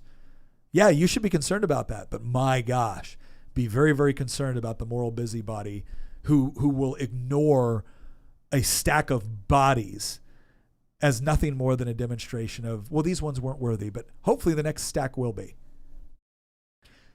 So why is it this way? Why is it this way? And that's what we're getting into now. Do you want to kick this off? We're going to have some potential overlap, but also potential disagreement. No, I want to hear your thoughts first, and then I I have a few things written that I want your take on, basically. Sure. Well, so we're actually gonna have our friend Rudyard Lynch from What If Eld Hist on again, because I really want to talk more in depth about this with kind of the post World War II order. I think we're also looking to reach out to Carl Benjamin, Sargon of Akkad, because he had a really interesting thing on fraternity, liberty, and equality. He had a very good short video on this. Really good short video. I highly recommend you go check out Sargon of Akkad and What If Eld Hist. I think there's a couple of things at work here. I think one of the things that we need to understand is the post-World War II reality. All the way up until the invention of the nuclear bomb. Well, let me say this. World War I, which had been dubbed the war to end all wars, even though 20 years later we were involved in an even bigger one. The reason why it was dubbed that initially was because we had not experienced this kind of industrialized warfare on this level in all of human history. You can talk about the sackings of Rome. You can talk about Roman legions marching through Germany or Egypt or Macedonia or Carthage. There's a lot of things you can point. You can have Mongol hordes, right? You can talk about a lot of things where there was massive destruction and devastation. It's estimated that Genghis Khan's empire killed 40 million people. I mean, that's huge. That's enormous, right? And yet, if you take all the casualties and all the war prior to the 20th century and then compare it to the 20th century, it is amazing the amount of people that died in a relatively short period of time with relatively little effort. The French suffered 300,000 casualties in the first 5 weeks of World War I. We have a hard time fathoming that today. Now, here's the question. If technology has only improved, if the ability to kill each other has only improved, why is it difficult for us to imagine something that was commonplace in World War I? And this is what I think people need to understand about the post-World War II era. In 1800, if you wanted to go to town, in the vast majority of the world, what you did was you went out there, if you were wealthy enough, and you hitched up a team of horses, and you got in a wagon, and you went to town. And 70 years later, people were walking on the moon. If you believe it, allegedly. People were walking on the moon. So here's what I want people to understand. If you would have looked at the farming implements used by the English in the 1600s and the farming implements used by the ancient Romans and then the farming implements used by the ancient Egyptians, which were even farther away from the ancient Romans than the Romans are to our time right now, everyone would have recognized what was going on. Yeah, you're using a draft animal in order to haul a plow through a field. And the biggest difference would have been like, oh, that's a new plow design. Or, oh, that's a different metal that you're using or a different forging system to use the plow. But all of them would have recognized that's a plow. Now, I want you to imagine thousands of years of human history where we look at the common modes of transportation, the weaponry, and all of that, and all of us recognize it. Right, the biggest thing would have been like, oh wow, a musket. That's a big deal. That's a super big deal. But you still got a foot-long bayonet off the end of it because you're still going to end up doing a bayonet charge and stabbing one another, and we all get that. I want you to imagine going from that all the way up to like 1800, and then all of a sudden within the space of 70 years, at least in America, everyone's driving a car. Right? Like weaponry has increased exponentially. Mm-hmm. We now have the ability to wipe out a city with hundreds of thousands of people with the drop of one bomb. We can on the worst battlefields of antiquity, like Cannae or whatnot, 50,000 people dying in one battle was enormous. It was just incredible, earth-shattering. But now that's one plane dropping one bomb, and now 200,000 people are going to die instantly. Another 20,000 are going to die from 50,000 are going to die from wounds within the next couple of weeks. And then several more are going to die from cancer a couple of years later. That sort of devastation in the hands of one madman changed the way that I think society looked at how decisions were made. It used to be that the biggest threat was a battleship shows up in your harbor, an army shows up at your gates, or whatever it was, but you could fight that out. Now, all of a sudden, industrial capacity and technological development had truly empowered us for the first time in human history to be able to destroy the world if the technology got into the wrong hands. And there was a lot of people within the international world that recognized if we don't set up something to mitigate this, it's going to happen. How do we know? Because in 1800, it was horse and buggy. And in 1945, it was we can incinerate an entire city. Which means from 1945 to 2000, what's it going to be now? Well, we've got an idea. It's ICBMs. It's a guy in a room. It's two guys in a room turning keys and pressing a button, and the world's gone. It's done. Half the world population is destroyed. Nuclear winter sets in. There's famine across the world. I say all of this because I want people to realize something. We haven't had that nuclear war. We haven't had another war in the way that even World War II, as bad as it was, Normandy had a fraction of the casualties that the Somme did in World War I. Well, that's because most of the fighting was on the Eastern Front. I get it. The point that I'm trying to get is that we have become this international order that is essentially, I think, existed in large part to try to maintain balances of power, but balances of power in a new world where the technology allowed for mass destruction almost instantly. There was an element of that I completely get, and I think on some level has served a purpose. And this is why the moment we just say, I didn't vote for this, what the hell is this? Why is this doing what it's doing? That's why I think it isn't. Eric Weinstein talked about this. He did. With Chris Williamson. He's like, I think we need to come to the understanding that the reason why we've lived in managed society is that there actually were some reasons for it. There actually were some reasons for it. Nobody wanted someone like Hitler to get a nuclear bomb because they were all terrified about what would happen. Nobody wanted the concentration of power, and so nobody wanted fascism to rise again. So if you understand it through that paradigm, and let's face it, the communists actually worked with the West to defeat the Nazis and the Italians and the Japanese. But then all of a sudden you have the Cold War, and now you have the two sides that both have nuclear weapons. And there's an arms race. And now we went from a couple of cities can be destroyed to entire civilizations can be destroyed. Speaking of bombing, Iran is currently bombing Israel. Okay, Just we will throwing that out there. We will definitely Somebody get into that. Somebody mentioned it in the chat. I also saw We'll definitely get it. We'll do a whole episode on what's going on with that.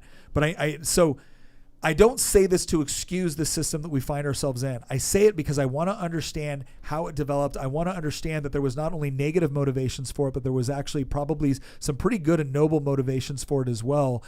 And I think what happens is we're living within a post-World War II system where the threats associated with it still exist to some capacity, but not in the capacity that was used to actually build up these international organizations. And that if you look at those international organizations, the West may have won the Cold War, but it was the communists that actually won the bureaucracies. It was the Marxists. Maybe not even full-blown communists, but the people that actually believe that Marx did a good job of explaining what was wrong with the world. Because when you look at what the WEF wants, when you actually look at what they want with stakeholder capitalism, they don't want capitalism. They want fascist economic policy. But they're also not screeching workers of the world unite. No. Nationalize effort. I mean, there are people out there, but what happened is that it's not old-fashioned Marxists. It's progressives. It's cultural Marxists that have taken over the bureaucracy. It's the Herbert Marcuses. It's the Antonio Gramsci's. It's and it's this weird coalition with higher ed. It's this weird coalition with arts and entertainment. And it's this idea where equity is the new. It's not workers of the world unite. It's equity at this point. And it's. Do you have any other points beyond like the post-war consensus and the I will say post-war this, managerial state? The post-war consensus is now falling apart before our eyes. There were good reasons why it existed and bad reasons why it existed. But ultimately, I believe what has happened is the leftists essentially won control of almost all of those institutions which were designed to prevent nuclear war, which were designed to prevent another world war. And they have said, we're now going to use these international orders. We're going to use these international organizations, these culturally shaping institutions in order to push a left-wing vision. And so we're going to take the positive goodwill associated with these organizations, and we're going to now push them in the direction that we want. And that's how we're going to create this sort of order that we want. It's not going to come through violent revolution and the overthrowing of the bourgeoisie. It's not going to come through any of that. It's going to come through the cultural Marxist approach. Antonio Gramsci was essentially right in the method he wanted to use. And the march through the institutions is it's probably as complete as it will ever be. Well, I shouldn't say that. It could still get worse, but as complete as it will ever be. And so now what we're doing is we're now waking up to the idea that institutions which were created for one purpose have now been hijacked for another one. And the right has finally woken up to the idea of we have to fight this. Otherwise, we're going to end up with something we don't want. And the question is how do we fight it? And that'll be the last thing that we get into today. How do we fight? But that's my explanation for why we find ourselves in the realm today with the three, the three elements of power that are controlling things. So I actually agree with some of your points, although I think the biggest disagreement within your point is I think in some ways it actually predates World War II. I think it was codified by World War II in the aftermath.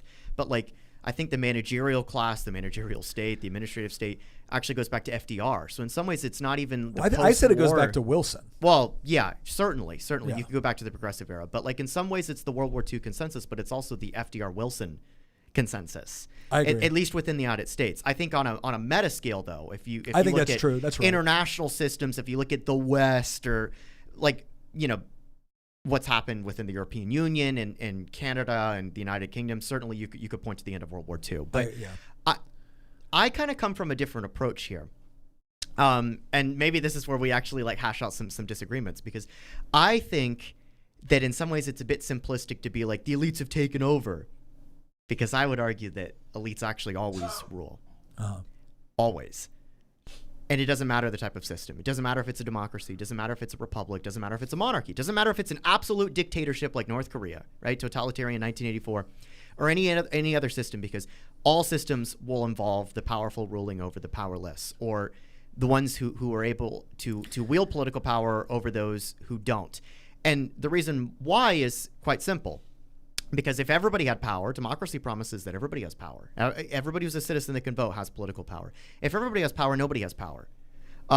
You can't wield power without somebody else not having power. Power is a zero-sum game. Now, you can divide it in a way that you don't have somebody wielding absolute power. Never in history has somebody ever wielded. Alexander the Great never wielded absolute power. Hitler, Stalin never wielded absolute power. Kim Jong-un himself does not even wield absolute power within North Korea. He still has to appease the military structure. But he's probably gotten as close to it as sure, you can get. but no individual can ever wield absolute power. They have to be able to delegate, because they can't be everywhere at once. Yeah. The point that I'm trying to make is that ultimately democracy is a fallacy. I've criticized it before in the podcast, but it is a fallacy because it gives the illusion that you don't have a ruling class. But all societies, it does not matter the organizational structure, all societies will always have a ruling class. The question is, what type of ruling class manifests itself? What we have in the West right now is a self-hating ruling class that despises the very nation that they're currently ruling. We have an oikophobic ruling class that despises our own country. We have a ruling class right now that thinks importing millions of illegal immigrants is a good thing because these are better people than the actual Americans living within the country that are citizens that were born here and lived here, or that were legal immigrants that moved here and became naturalized citizens. Those people are worse off than the illegal immigrants that we're importing in. It's the end state of liberalism, where you can't even take preference to your own country, your own culture, your own customs and history. And I'm not the only one. In fact, I'm absolutely not the only one that has brought up this point. I have something that was written that I'd like tell us what you call that, though. This is called elite theory, and there's substrata within this. There's something called Italian elite theory, and this was actually put forward by a couple of famous people. Vilfredo Pareto, you might have actually heard of him. He's the guy that came up with the Pareto distribution, the 80-20 rule. Homath actually brings this up when it comes to dating, right? Yeah. That 80% of women are throwing themselves at 20% of men. Pareto's the guy that actually came up with that concept, not in the context of dating. He meant that in an economics form. But Pareto, Gaetano Mosca, Robert Michels, these are individuals that about, in the late 19th, early 20th century were coming up with theories. They call it Italian elite theory because these were all Italians. And basically what they came up with was the idea that you have a ruling class. So Mosca called it, you had a political class and you had a non-political class. And I articulated a lot of Mosca's points because I read The Ruling Class, which is Mosca's most famous work. It's his opus magnum. He wrote it in 1895, and then it was updated right before World War II. And I wrote a summary of it that I would like your take on, and then we could hash out the disagreements here. Sure. The idea, and I've got it pulled up here, not that we actually need to share it, but here's the summary. The idea that political or social change comes from a populist revolt against the ruling establishment is a myth. The sobering truth is that most successful political upheavals throughout history have been driven or have not been driven by the people. At the moment, the right appears to be waiting for Godot.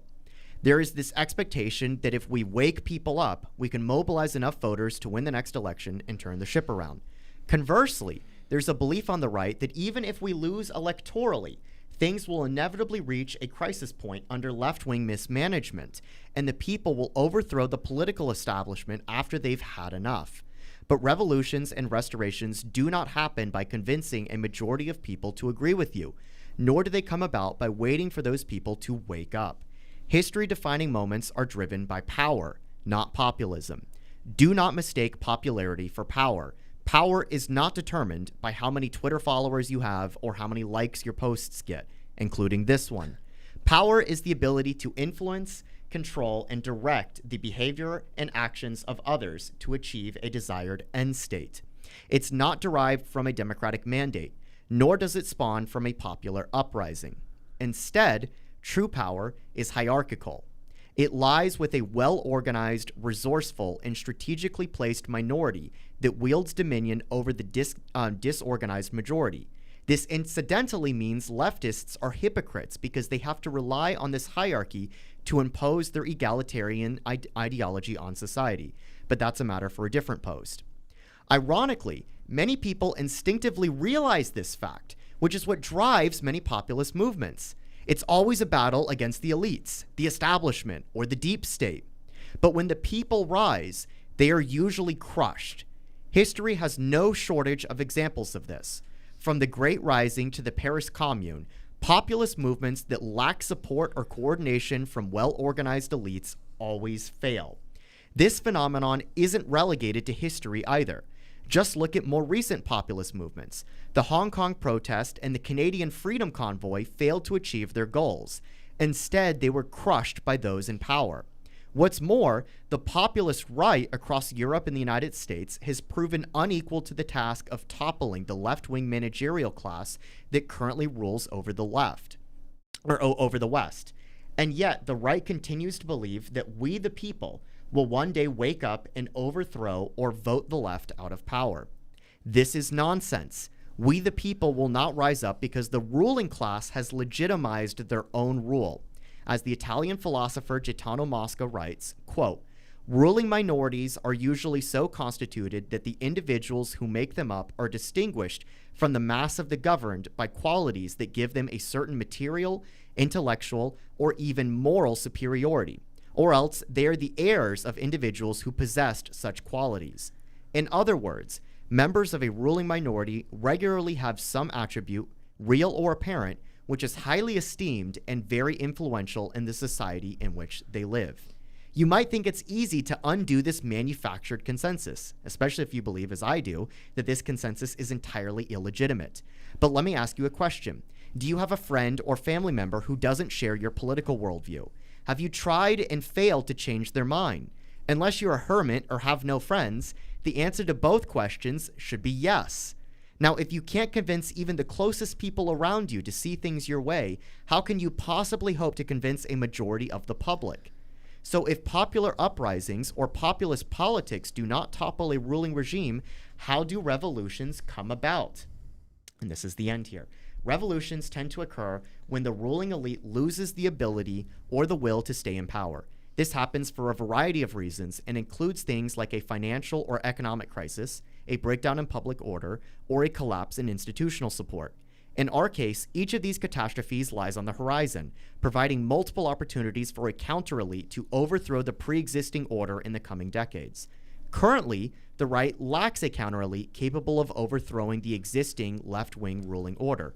Until one is formed, they will not be able to take advantage of the chaos that left-wing mismanagement is producing. Consequently, the right's goal should not be to merely overthrow the ruling elite, but to become the ruling elite. Now, this is a summary. If you listen to all of that, you actually get 3 credits in your political philosophy class. So. I apologize for this being long. This is a summary of Italian elite theory. Yeah. There's also this concept called the iron law of oligarchy, which Robert Mitchell's put forward, and he basically said any organizational structure, it could be a trade union, it could be a political party, it could be a country.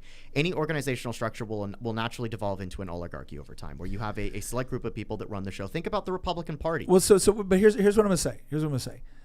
I don't, unless you're a leftist that actually believes in some sort of like rampant egalitarian structure, I think everyone kind of understands on some basic level that there's going to be a hierarchy.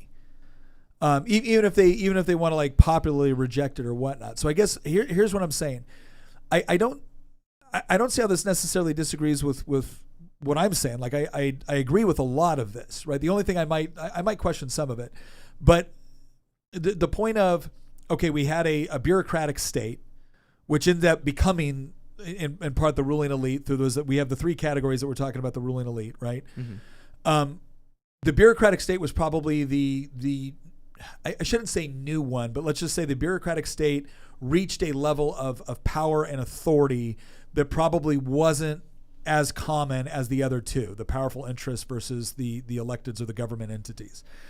That really became prominent starting in the 1920s, 1930s, kind of solidified itself in, I would say, the 1940s.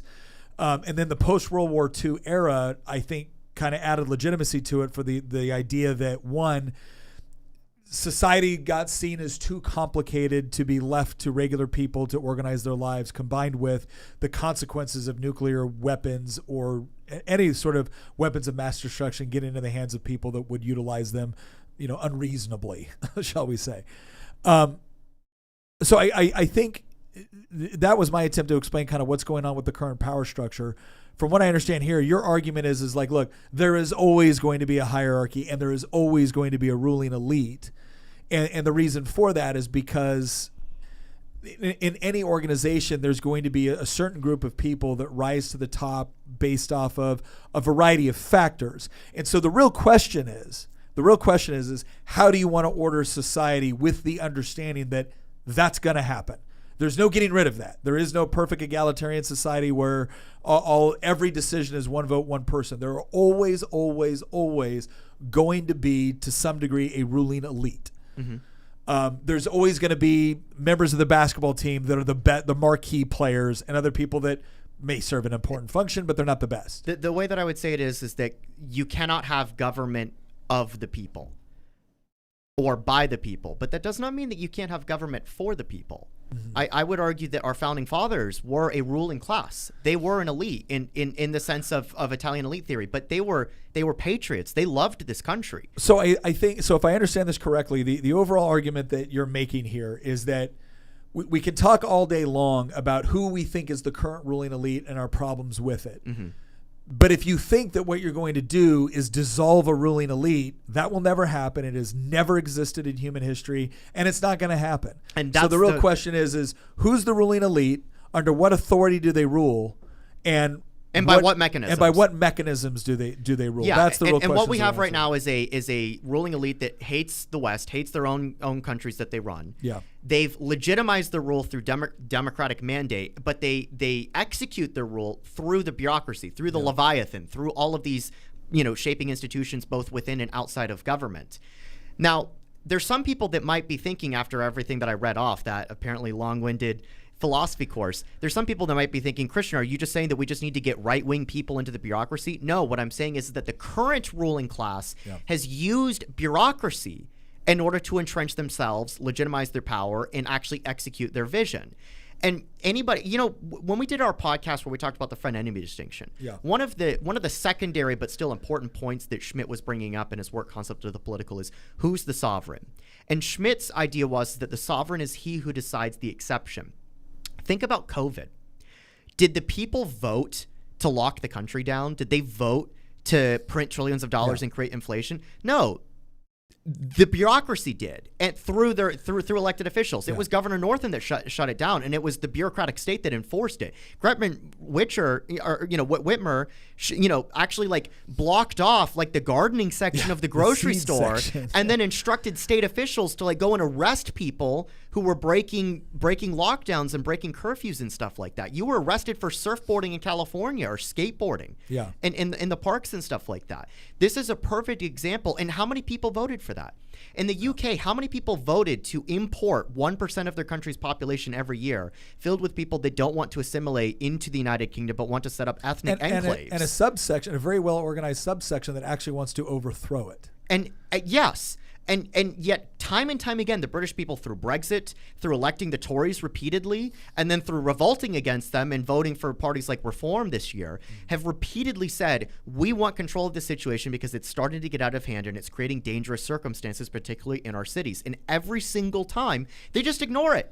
The powers that be in the UK just ignore it. And then when they take into the streets and they protest, in some cases violently, tragically so, they get arrested. They get brutalized for doing so. If you want to see what the left feels about protests they don't agree with, all of a sudden you will see some of the most heavy-handed policing you have ever seen in your life. Because again, now when it's their side protest, these are just noble people that are trying to do things. It doesn't matter how violent they get. It doesn't matter what they set on fire. But the moment something is associated with the right, even if it doesn't get violent, you better believe that there's going to be a heavy-handed police presence. And so how are they able to do this? Because they control James Burnham this is not restricted to continental philosophy. American philosophers have identified this as well in the conservative tradition.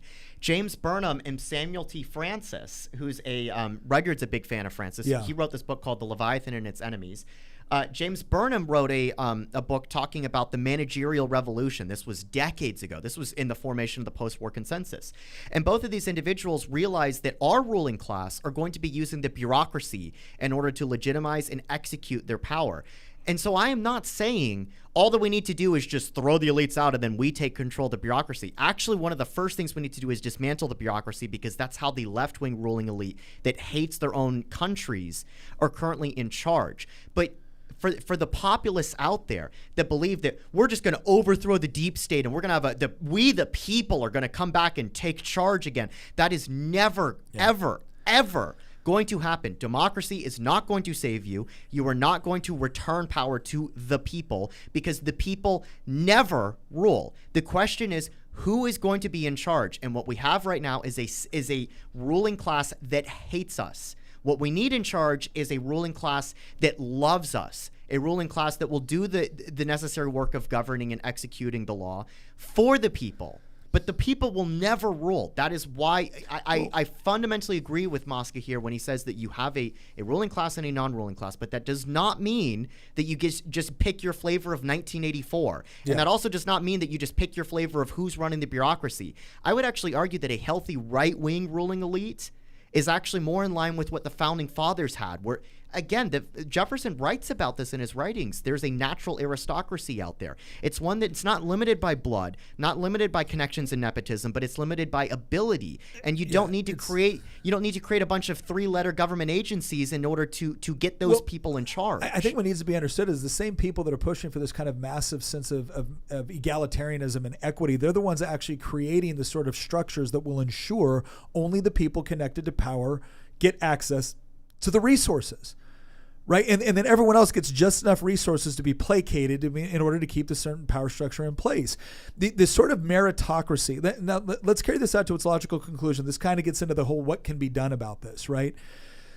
Is that if we understand that hierarchy exists in every single field, then we understand that politics is a field. It's not all of life. This is one of the things that is very important to understand, I think, about the founders' approach to government, is that they believed in meritocracy because we see meritocracy all around us. In fact, the free market is one of the biggest elevators of meritocracy, because when you're talking about scarce resources that have alternative uses, the people that use the scarce resources the best in order to get us the things that we want rise to the top.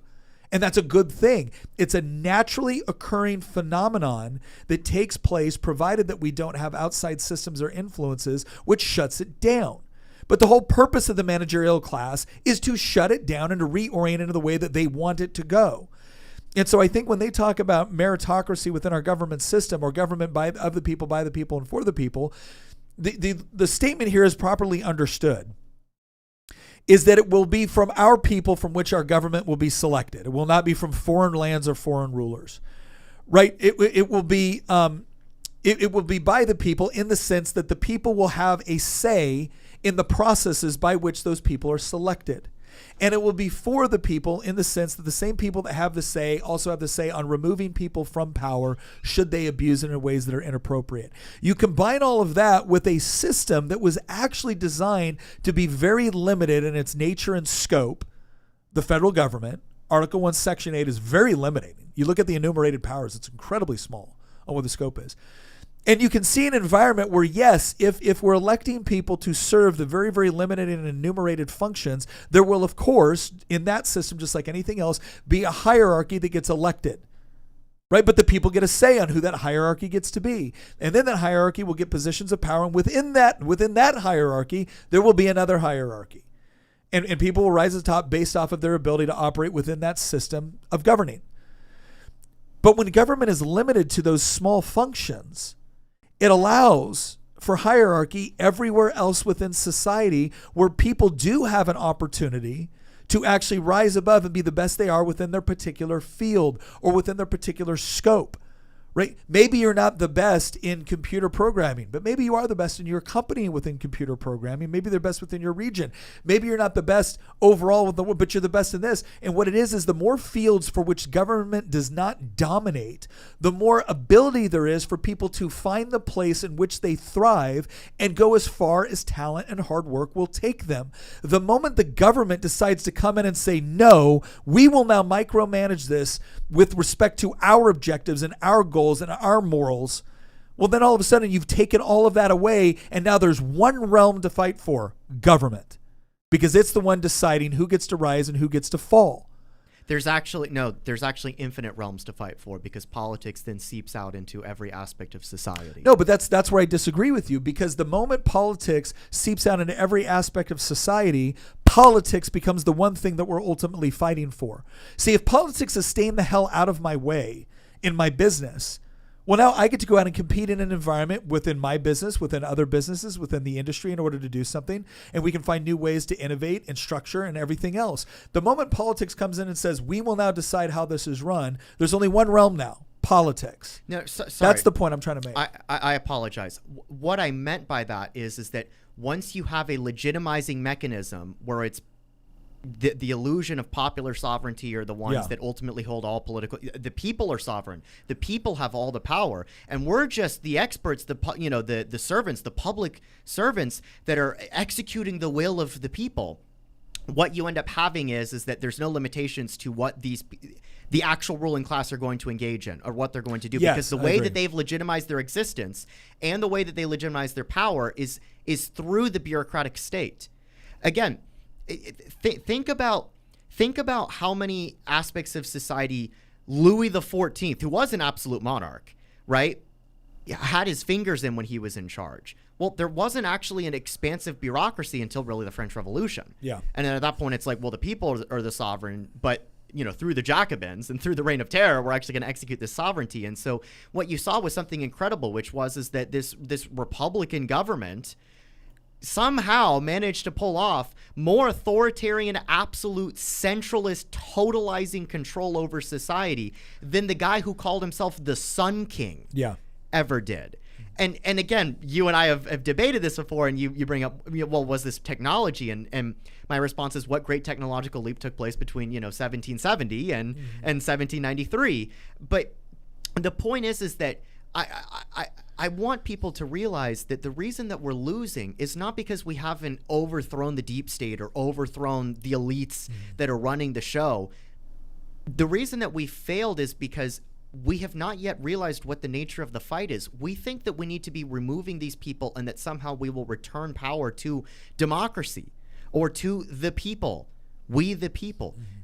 That will never happen, any more so than if you join an organization, a church.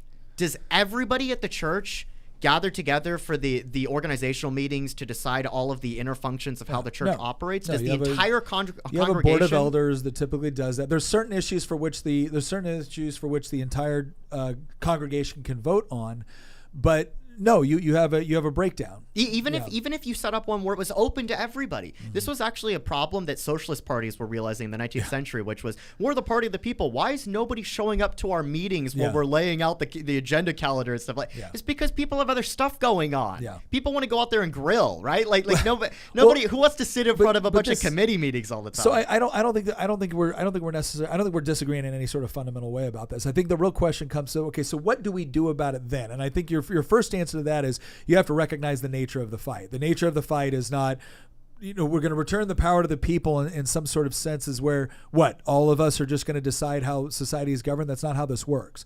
We live in a representative government, which means by definition, your part to play is selecting the representatives or trying to be one of the representatives. But I would say for me, and voting is one of those components. Now, I don't believe voting harder saves us. I do believe that voting correctly certainly helps the process, because it's very, very hard to dismantle the bureaucracy if you don't have the people capable of dismantling the bureaucracy who are willing to do it. I think one of the reasons why there's been so much shadiness around the assassination attempts on Trump, and why there's been this just absolute animosity toward him from the bureaucracy is because, again, I believe for the first time in my lifetime, we genuinely have somebody that not only recognizes the problem that the bureaucracy poses, but is willing to do drastic things to deal with it. And I think what we're seeing in some part is the bureaucracy rising up to protect itself. And you see that especially through lawfare. You see that through the regulatory agencies going after him, through the DOJ going after him. So I think one of the things that everyone needs to understand is that if you are just voting for someone because they have an R by their name, you're not necessarily fixing anything. You have to be actually seeking out. And here's the most important part. You have to establish a certain level of trust with the people that have proven to you a willingness to fight the bureaucracy, because that is not an overnight consideration. Yeah. And if it's one of those things where we elected you 3 years ago, how come nothing's changed? Well, how many have you elected with them? Like, if you've just elected 1 or 2 or 5, I'm sorry, that's not sufficient to get it done within the system that we have. It is not reasonable to expect that something that has been taking place over the last 100+ years gets fixed because you elected one good dude to the federal or the state legislature. That's not a thing. Yeah. So start understanding that you have to start demanding more from the people in power, with the understanding that the people on your own side have established their own interests now based off of the existing structure. A couple points. First off, everybody say hi to the stink bug that's sitting on top of my laptop. I would flick it away, but I also don't want it to blow up in the room. So in the chat, see if you can come up with a name for this guy. Second off, he'll be sitting there for a little bit. Second off, there's been a lot of questions actually in the chat that I kind of want to address that were like, okay, fair point, but who are these right-wing elites that love us? Who's the counter elite? Because I said that we need a counter elite. That's kind of the problem. We don't currently have one yet. Yeah. That is a huge challenge. We need to form a counter elite to the existing left-wing one. And it needs to be a right-wing elite that, again, is in love with our country, love with the principles and founding of what this country is supposed to be about, and actually want what's best for the American people rather than what's best for this ideology that is so corrupt. We know how corrosive it is, what the left is advocating for. The problem that we have is not that we're not willing to fight, right? The problem, we've got a couple problems, but one of the problems is that we don't know what the nature of the fight is, although I think people are getting red-pilled to that every single day. Yeah. And the other one is that even if we knew what the nature of the fight was, even if everybody understood what the problem is and where we're going and how we solve it, the fact is that right now, as of the time of this podcast, we do not yet currently have a suitable right-wing counter-elite to actually do battle with the existing left-wing elite and follow what Pareto talked about and have this circulation of elites where we overthrow them, where we replace the existing ruling elite with the counter elite. We don't have that right now. If you're listening to this podcast, though, I've got news for you.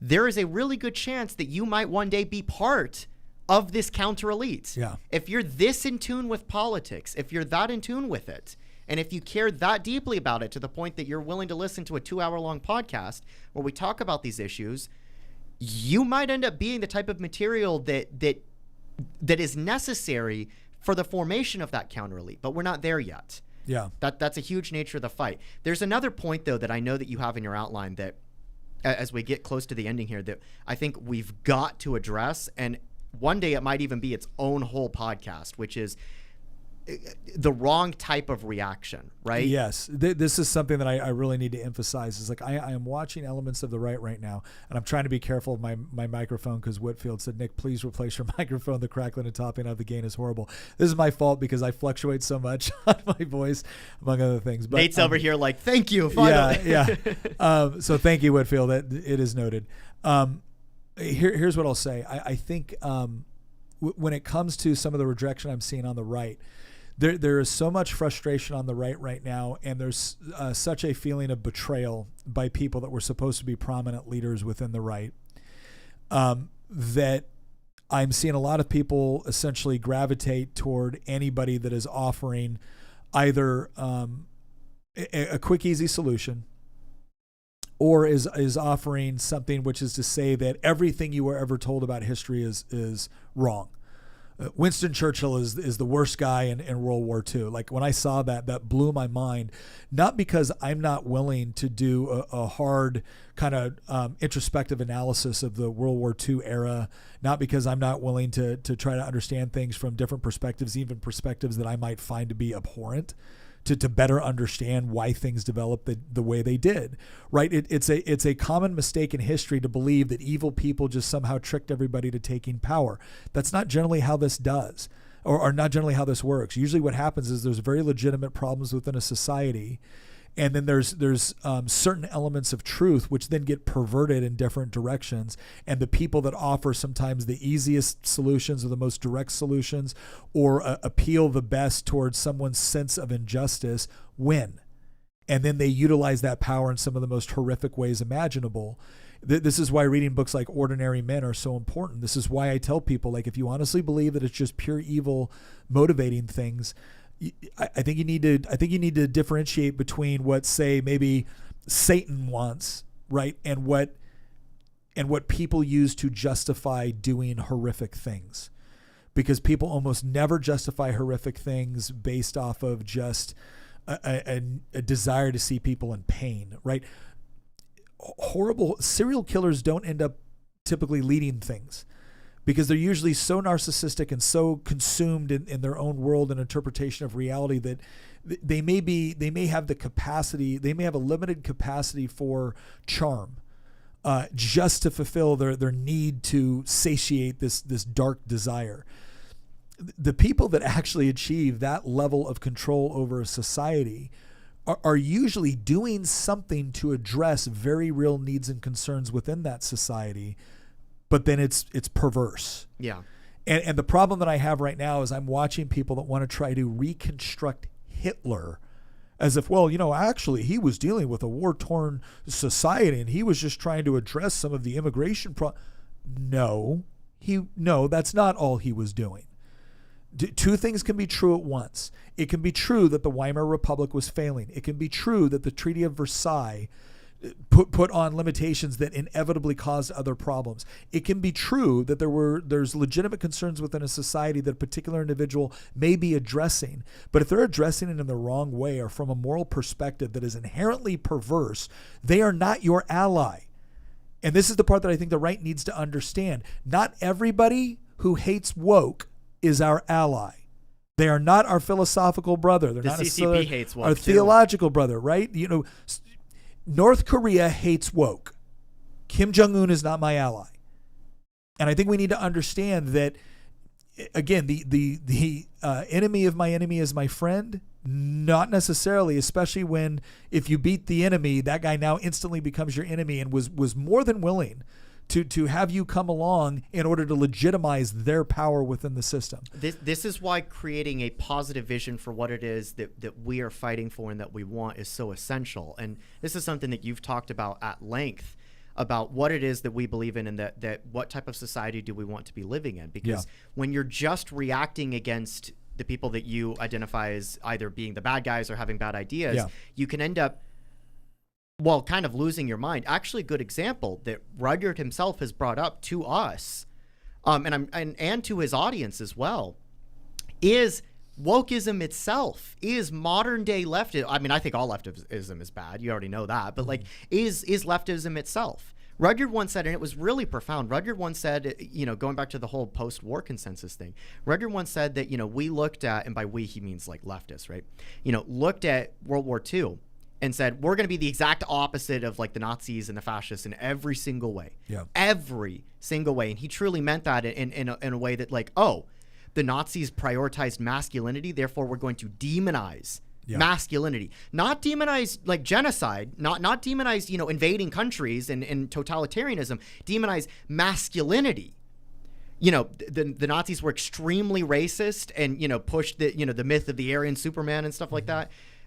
Then we're going to demonize whiteness. Yeah. We're going to attack people because of their skin color. The same people who before were telling us don't judge people by their skin color are now going to demonize people because of their skin color. The Nazis were hyper nationalistic. You're no longer allowed to be even patriotic. Yeah. You're no longer allowed to have any love towards your country whatsoever. That's evil. Yeah. And so Rudyard went through this list of just listing off all of these attributes of things that the left looked at and said, we are going to organize our society around being the exact opposite of that. Not towards any positive vision of anything, not towards any just vision of anything. We're going to look at this thing that we've identified as being evil, and we are just going to be the exact opposite of that.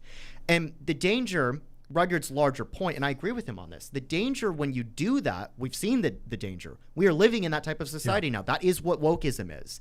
But the danger also exists when you push back against that and you say, I'm so disgusted by this, and rightfully so.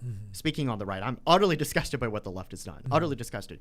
But the danger when you don't have a positive vision to work for is just simply, well, now I'm going to be the opposite of what this is. And that's where this is why you get millions of kids on TikTok that are listening to AI translated speeches of Hitler in English. Right? And it's not because of the historical fascination. There's actually a kind of cool aspect that we can now go back in history and read things in other languages now in English. That's kind of cool. But no, it's more of historical fascination of, I feel so isolated and alone and demonized for things that I can't control because I'm a white man. And society has entirely, this is totally true, society has entirely constructed itself around, if you're a white man under the age of 30, you are the enemy in the eyes of the left. And so it is actually entirely understandable why so many of those type of people are now looking around and they're trying to find something to grasp onto. And they go into history and they look at the last regime that ever existed that did not demonize white men for being white men and for being masculine. And it's a tragedy that's the first thing that they cling on to. This is also part of the reason that I push monarchy, because I want to say these ideologies, or not ideologies, these attributes of strength, of unity, of loyalty, of courage, of masculinity, of order, of hierarchy. These things can be incredibly destructive, as we've seen in history, but they can also be incredibly positive and constructive and orient themselves towards good. Well, here's the, and look, it was funny. I was talking to a couple of people, and they were talking about kind of the philosophy within the gamer community. And the only reason I bring this up is when you talk about monarchy. One of the most popular games out right now too is Space Marine 2, and it's all about the Emperor, right, and the heretics. And you're watching guys play this, and you're watching the feeds come up and Instagram reels and stuff like that. Like, what do guys really want? And it turns out the glory of Rome is a very powerful motivator for men. I think it's one of the areas too where libertarians sometimes fall short in understanding this, is because they want to elevate maybe like this concept of anarcho-capitalism as the, sorry, brother, I don't think anybody's going and dying for the glory of anarcho-capitalism. But in America, there used to be this belief in the glory of America. And what was positive about that is that with all of our faults, it was still rooted in this fundamental principle that what the glory of America meant was that we did believe in individual liberty, and we did believe in your right to be able to live your life and to be able to build something and to build a family and do all of that. And the government wasn't going to oppress you or stop you from doing this. It was going to protect an environment where you could thrive within it. And so there was this idea where you could have a galvanizing patriotism that was rooted in an underlying moral philosophy, which was good. It wasn't just the advancement of America. It was America stands for certain things. And because those things are noble, America is noble. And therefore, fighting for America and believing in America, that was noble. And that has been systematically robbed from us. Yes. And you're not going to get it back by just saying, oh, well, and here's an esoteric principle that you should fight and die for. It needs to be connected to something more concrete, greater than yourself, more concrete, right? And this is why Rudyard too is said that his conclusion to a lot of this has been the concept of honor, because honor is a galvanizing attribute that is causes men to do great and noble things, and part of the problem, and this has come not only from the left, it's also come from elements of the right, where it's sought to diminish that. I think in some ways as cringe, like this idea that you would fight and die for your country. That's so cringe. Like I remember this starting during the War on Terror, which again I have had a lot of critiques of. Like I have a huge problem with U.S. foreign policy and whatnot. But I think it's important to understand this. I really despise the media trying to say, oh, well, people aren't fighting for America. They're fighting for the person to the left and right. And it's like, you are projecting that onto us because that's the only way you can explain it. Because you have such a hatred for America, because you think there's nothing special about America, you must use the one thing that you think might be able to compel you to engage or to demonstrate an ounce of courage, and that is fighting for someone that you care about. See, for us, it's not an either-or proposition. I can care about the person to my left and right and fight for them. I can also care about my family at home and want to be honorable for them. I can also care about my country and want to be patriotic and want it to stand for something noble and to be a part of that process. See, all of those things, those are not conflicting for us, but they sure as hell are for you. And what I would say is I think that the biggest issue that we have right now is that if we allow the right to be caught up in the same mistake that elements of the left have made, which is to say I'm going to find the thing I hate and just be the opposite of it, that's problematic. But by the same token, I actually think the left has been a little bit better at presenting some sort of vision of something. It's not appealing to me, but it's clearly appealing to others. And the problem is that what is our counter proposition? And the counter proposition, I think, has to be a vision of something that is noble and honorable and worth fighting for. And it hasn't been properly articulated, which means we don't actually have a group of people that can surround themselves and fight for it. And one of the biggest issues with that, I think inherently, is that when you're a collectivist, say what you want, it becomes easy to get people to fall in line around a particular vision. When you are a little bit more focused on individualism, and I don't mean the sort of atomized individualism, which is I don't care about anybody else. It's individualism. You mean the positive. What used to define America, I would say, was this idea of a form of rugged individualism with a strong sense of community, and that was built around family, and it was built around working together to accomplish something that was noble and honorable. That's what we have to recapture. And I have to tell you, one of my biggest goals in 2025 as we look at the future of what we're talking about here is to actually invite on a lot more people that I have been listening to over the past year, that I've respected a great deal, that I thought have some interesting ideas and perspectives. But one of the things that one of my biggest goals out of 2025 is how do we nail down this idea of what it is that we actually want? What is the thing that we give someone to fight for? And I don't want it to be simply as esoteric as freedom. I don't want it to be as esoteric as, anti-woke. It's like, no. What is the opposite of that? Because here's the deal. More and more I feel like woke is not the thing, right? It's like darkness and light. There's no way to measure darkness. Darkness is the absence of light. And the problem is that if you don't actually give something that they can measure, if you don't actually give something concrete, then ultimately they'll settle for anything else that gives them some sort of meaning of purpose or belonging or unity or whatever it is. And it is our job on the right now to actually present an alternative, which is something solid, not just the anti-left. Connor asked a question. Thank you, Connor, for your super chat. He goes, Nick, what are a couple skills or attributes you recommend cultivating in order to lead those who feel disenfranchised by today's Western culture? I think one of the things that we need to understand is I don't believe that what we're experiencing right now can be called Western culture in any real sense. I believe it's an absolute departure and therefore the creation of something else. But it does happen to be happening in the West, which is problematic. Like I've said this a lot before. If you look at one of the number one things that the left, and by that I mean Marx influenced left, which is the vast majority of the left. I'm sorry, it is very, very difficult to imagine any aspect of the left right now with respect to their internal philosophy that hasn't been fundamentally shaped by Marx and his theory. That doesn't mean that everybody on the left is a full-blown communist. It just means that the left is leftism and Marxism ultimately kind of explains their worldview, and then they have differences with respect to how they're going to implement the things that they want to do or what's going to happen. So it's an evolutionary version of Marx, but it's Marx. It's Marx. And you can even go a little deeper than that, and maybe we'll dedicate an episode to that at one point. But one of the things that they absolutely hate and recognized as a fundamental a fundamental stumbling block to their theory was the family. And that should inform us a lot on the power of the family and what it represents for civilization and what it represents in opposition to what Marx wants to achieve or what the left want to achieve. When you have strong nuclear families that are, characterized by a mother and a father assuming the responsibility not only for the care and provision of their children, but also for the education of their children, I think that is the single-handedly one of the most powerful things anybody can do to try to save the vestiges of what we used to call Western civilization.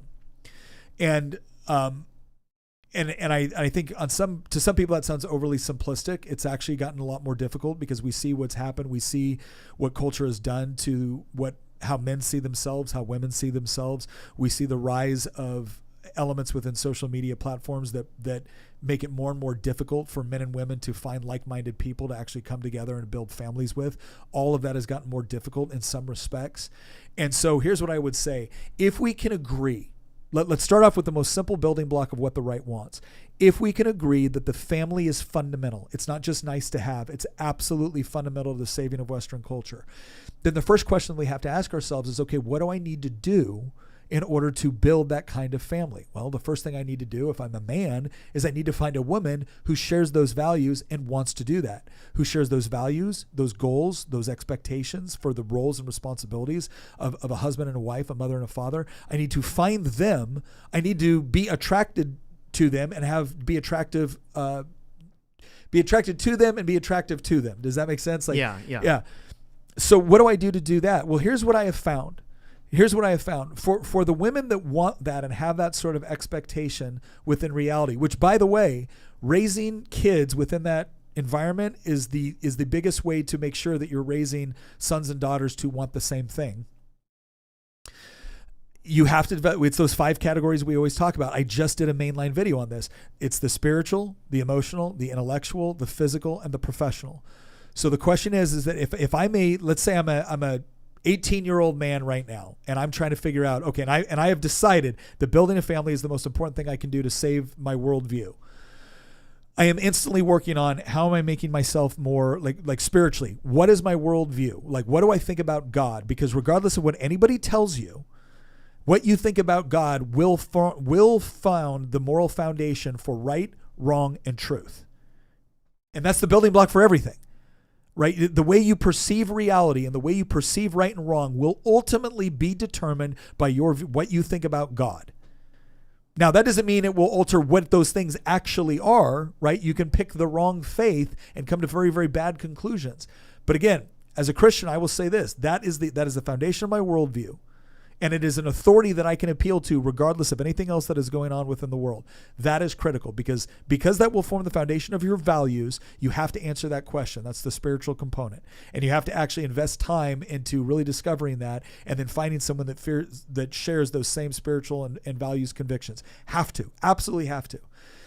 The next thing that you're working on, or not next thing, but one of the other things you're working on is the intellectual. It's actually learning how to think critically and to come to logical conclusions about things, because that is a huge problem right now. People are always saying, we need to actually teach more critical thinking in schools. If you have critical thinking taught to you by people that don't value critical thinking, you're going to get a perverse version of it. So you have to go about the process of thinking about things critically and learning how to do that and understanding why it's so important. And then in order to impart it to your kids, but to also to make good decisions with respect to who you're going to marry, how you're going to raise your kids. So developing the intellectual is really important. The emotional. What I mean by that is having enough emotional maturity to be able to distinguish when it is appropriate to compartmentalize your emotions in order to get the job done. Because when I talk specifically to men, here's what I mean. When I say be a man, you automatically think in your head, most likely, what that means is that I have to be willing to overcome physical, emotional discomfort, danger, and whatnot in order to get the job done or keep my word. And emotional maturity is a large part of that, because there's a part where you are going to have to lock things up in order to fight through and get done what needs to be done, protect people in areas of circumstances of chaos or whatnot. There's other times where you're going to have to show tenderness and you're going to have to show an understanding and empathy and sympathy for the people that you love and for the people that you want to develop more in-depth relationships with. And the way that you do that is by actually going out and finding people that you trust and having conversations and talking about things and being willing to learn, especially the differences, biological differences between men and women, and how it affects the way that we actually think about things. Quite frankly, I think it's a fascinating topic. We're probably going to dedicate an episode to talking about the differences, the biological differences between men and women and how it affects the way that we think and interpret reality. Because a lot of times we get into this battle of, well, the way we think about it is better, or it's logical, and the way you think about it is too emotional. Actually, when they're properly understood, it's a benefit that a husband and wife team can actually have a huge advantage over the rest of the world, because you have two different perspectives that are not competitive with one another. They're actually cooperative when properly understood. So developing that emotional maturity is critical. When I talk about the physical, this is the part where, look, this is another question that came up before an iced coffee hour, and it was a quote that was given by somebody that said, if you're depressed and you think you got problems, go get a 6-pack and see if they're better. And somebody said, is that true? I said, in a funny way, it kind of is. In a funny way, it kind of is. Not because having washboard abs is going to solve all of your problems, right? But what it is take away washboard abs for a second and think of something that is good or universally appreciated, which, by the way, washboard abs are. I don't have them, but if you have something like that and you're willing to develop the discipline and the habits necessary in order to achieve something that's difficult to get and widely respected, it's not going to make all your problems go away, but it does make one problem go away, and it actually helps with the discipline necessary to address other problems. So when I emphasize guys getting into the gym or learning how to fight or doing things that are challenging, not just intellectually but physically, I do that not simply because it's healthy physically, but it's also healthy intellectually and mentally. So much of life, I told my son this because he's going off to the military. I said, son, look, here's what I've noticed. I went through a lot of things that were physically and intellectually challenging at the same things. Ranger School is a perfect example of this. Here's what I found. The vast majority of people that failed out of Ranger School didn't do so because they were physically exhausted. They did because they were mentally exhausted. They defeated themselves in their minds. And the best way that you actually guard against that is by actually doing something that is both physically and intellectually stimulating at the same time. So don't just do the physical to go get gym muscles. Do it because you are doing something physically difficult in pursuit of something that is good to have. And then finally, the last thing I talk about there is the professional. You want to be able to protect, you want to be able to provide. I'm sorry if the women are feeling a little bit left out of this conversation, because I know a lot of it has been directed toward men, but there's crossover elements to this. Developing yourself professionally, I think, has actually never been easier.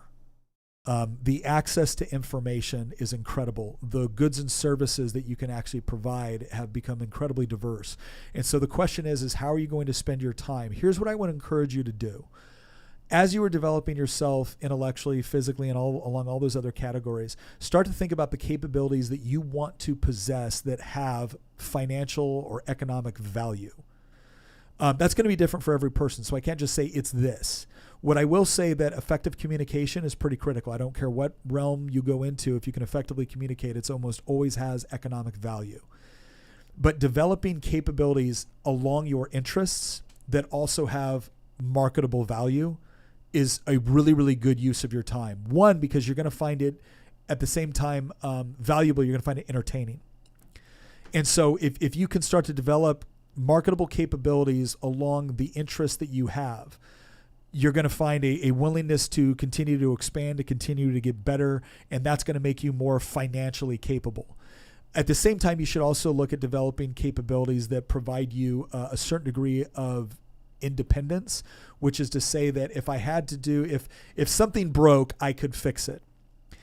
I don't think you have to delve so much into that to where you can be the handyman that fixes everything, but you will feel a sense of personal pride and accomplishment by being able to fix certain things as a result of developing capabilities. So those are the 5 categories that I would tell people.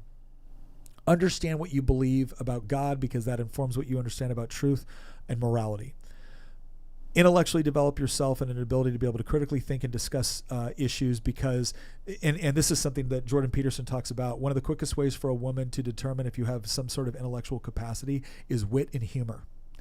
The other thing I would do is I would encourage you to kind of look at things from a witty or humorous perspective. Some people have a lot of natural ability on this, some people don't, but I think you will discover that you have the capacity, you have a greater capacity for wit, the more intellectually rigorous your regiment becomes.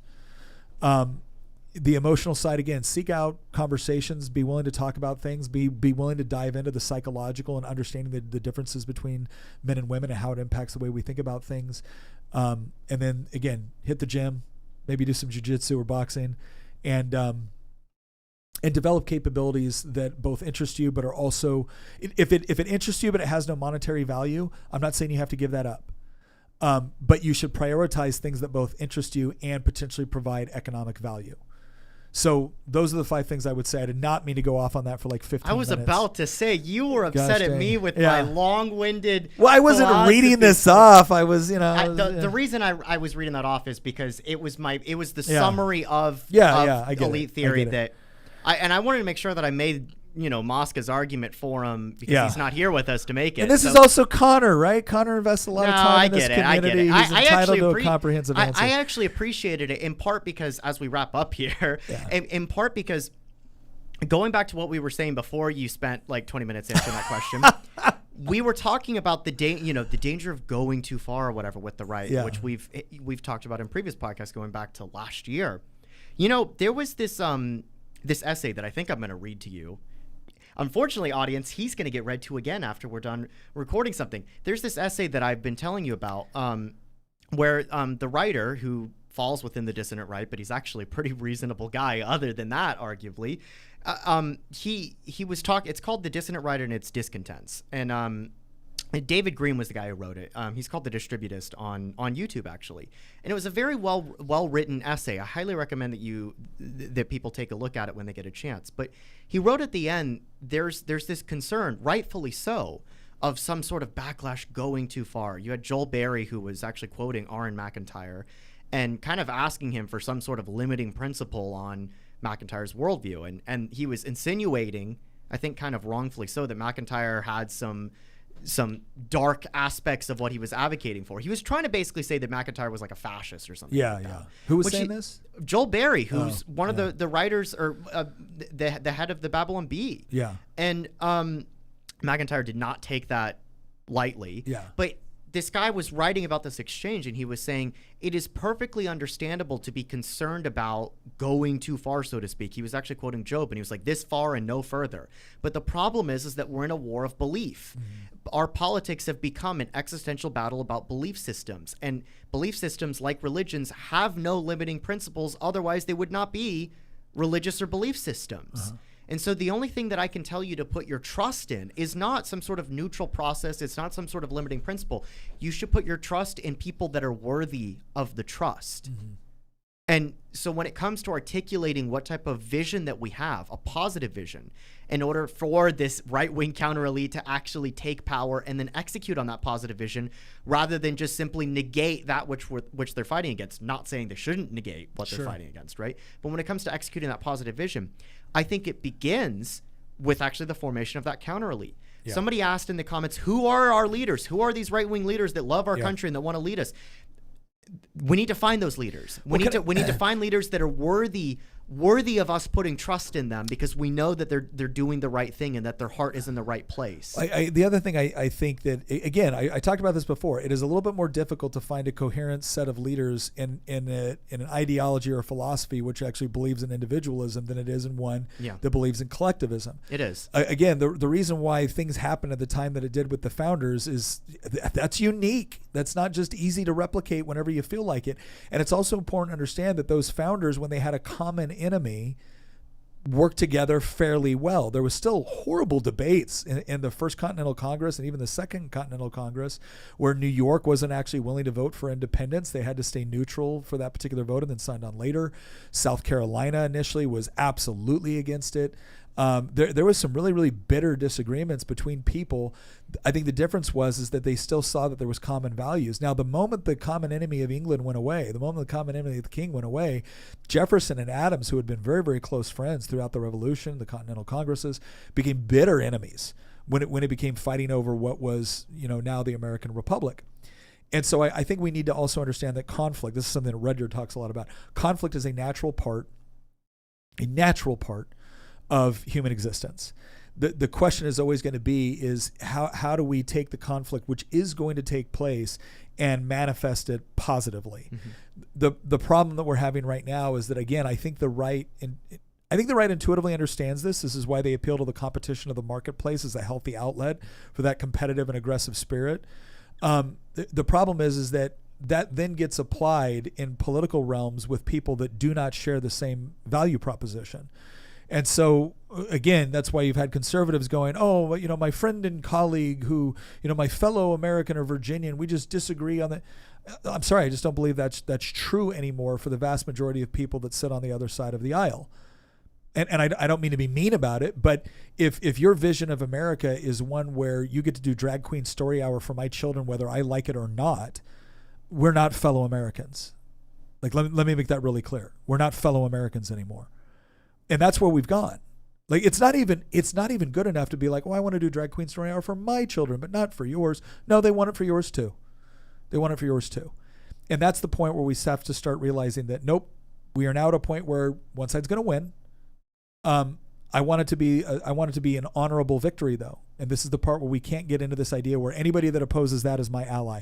No, if you believe some really, really horrible, horrible things, but you agree that drag queen story hour is bad, we are not allies.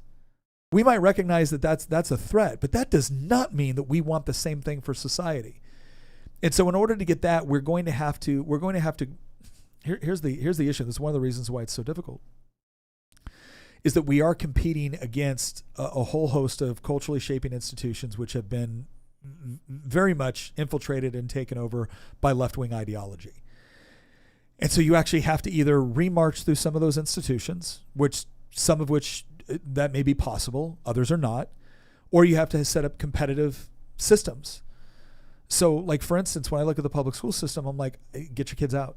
Sorry. And if you can't, you're going to have to be so... Anybody that says it's too difficult to take them out, the thing I'm going to say is like, okay, you need to match the difficulty of taking them out with the difficulty of you being able to be so involved that the things going on within that school system are not, irrevocably harming your child. So you need to understand this is this is not just a financial or time trade-off. This is a values trade-off. Now, maybe you can do it, or maybe you do still have a school system that it is not posing the same threat or problems. Maybe you do, right? I will acknowledge that.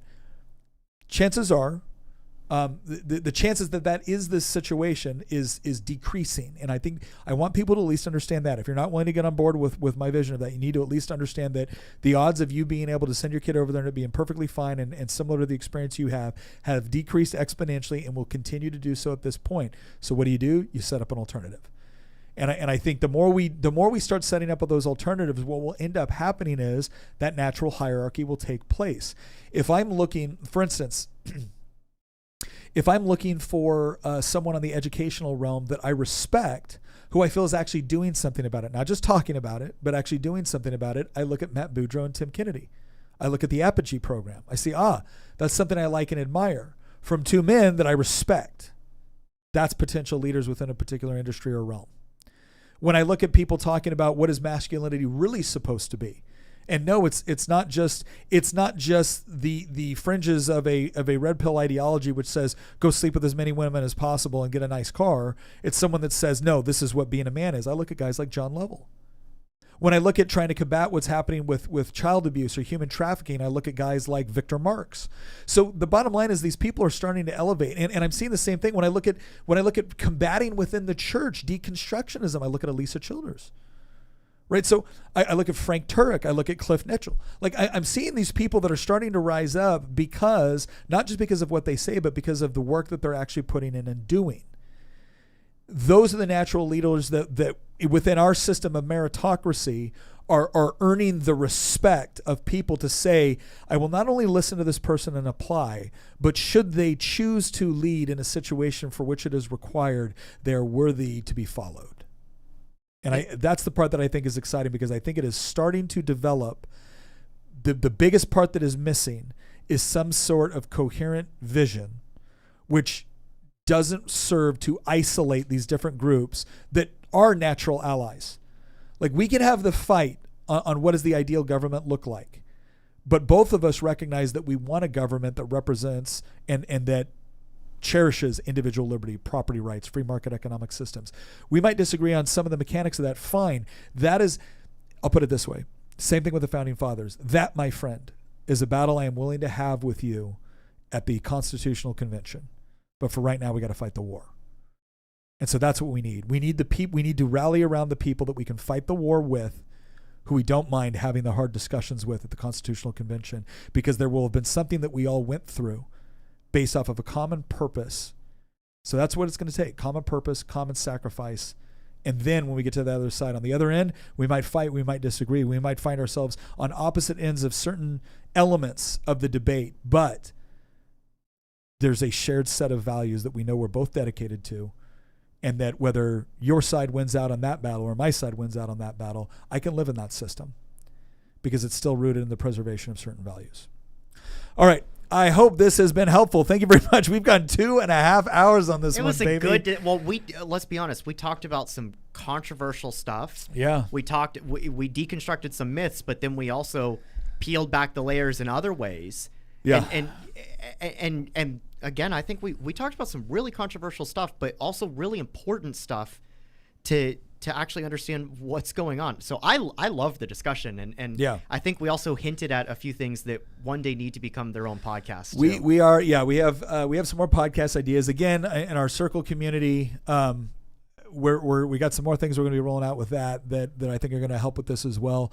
But no, we've been throwing around the idea for a while of getting some more people into the room, into the conversation with respect to what is a, it's one thing to articulate, hey, here's the problems, here's how we got here, here's what we should do about it. But we focused a lot on the here's what we should do about it in essentially making minor changes to a system where something a little bit more significant is going to be required at this point. And we've got to really hammer out what that is. And I think I know we've discussed various lists of people that we think could potentially help figure out what that is in a way that would be respected by what we all acknowledge are going to be factions on the right. But there's a difference between factions on the right that have shared values that we can work with and factions on the right that are going a direction that none of us want. And part of figuring out what that looks like is going to be to solidify who we can work with, and to also potentially isolate certain people that are a threat, because I don't want to go back to certain things that I think were quite horrible, just because there might be a common enemy. Anyways, I want to thank everybody very much for joining us. Once again, thank you to Good Ranchers, our sponsor. Go ahead and check out the link in the description if you want to get $25 off. Not to mention, sign up for one of those subscriptions. You're going to get free add-ons for 4 years. 4 years, people. Come on. It's a good deal. All right. Once again, thank you very much for joining us, and we will see you next episode.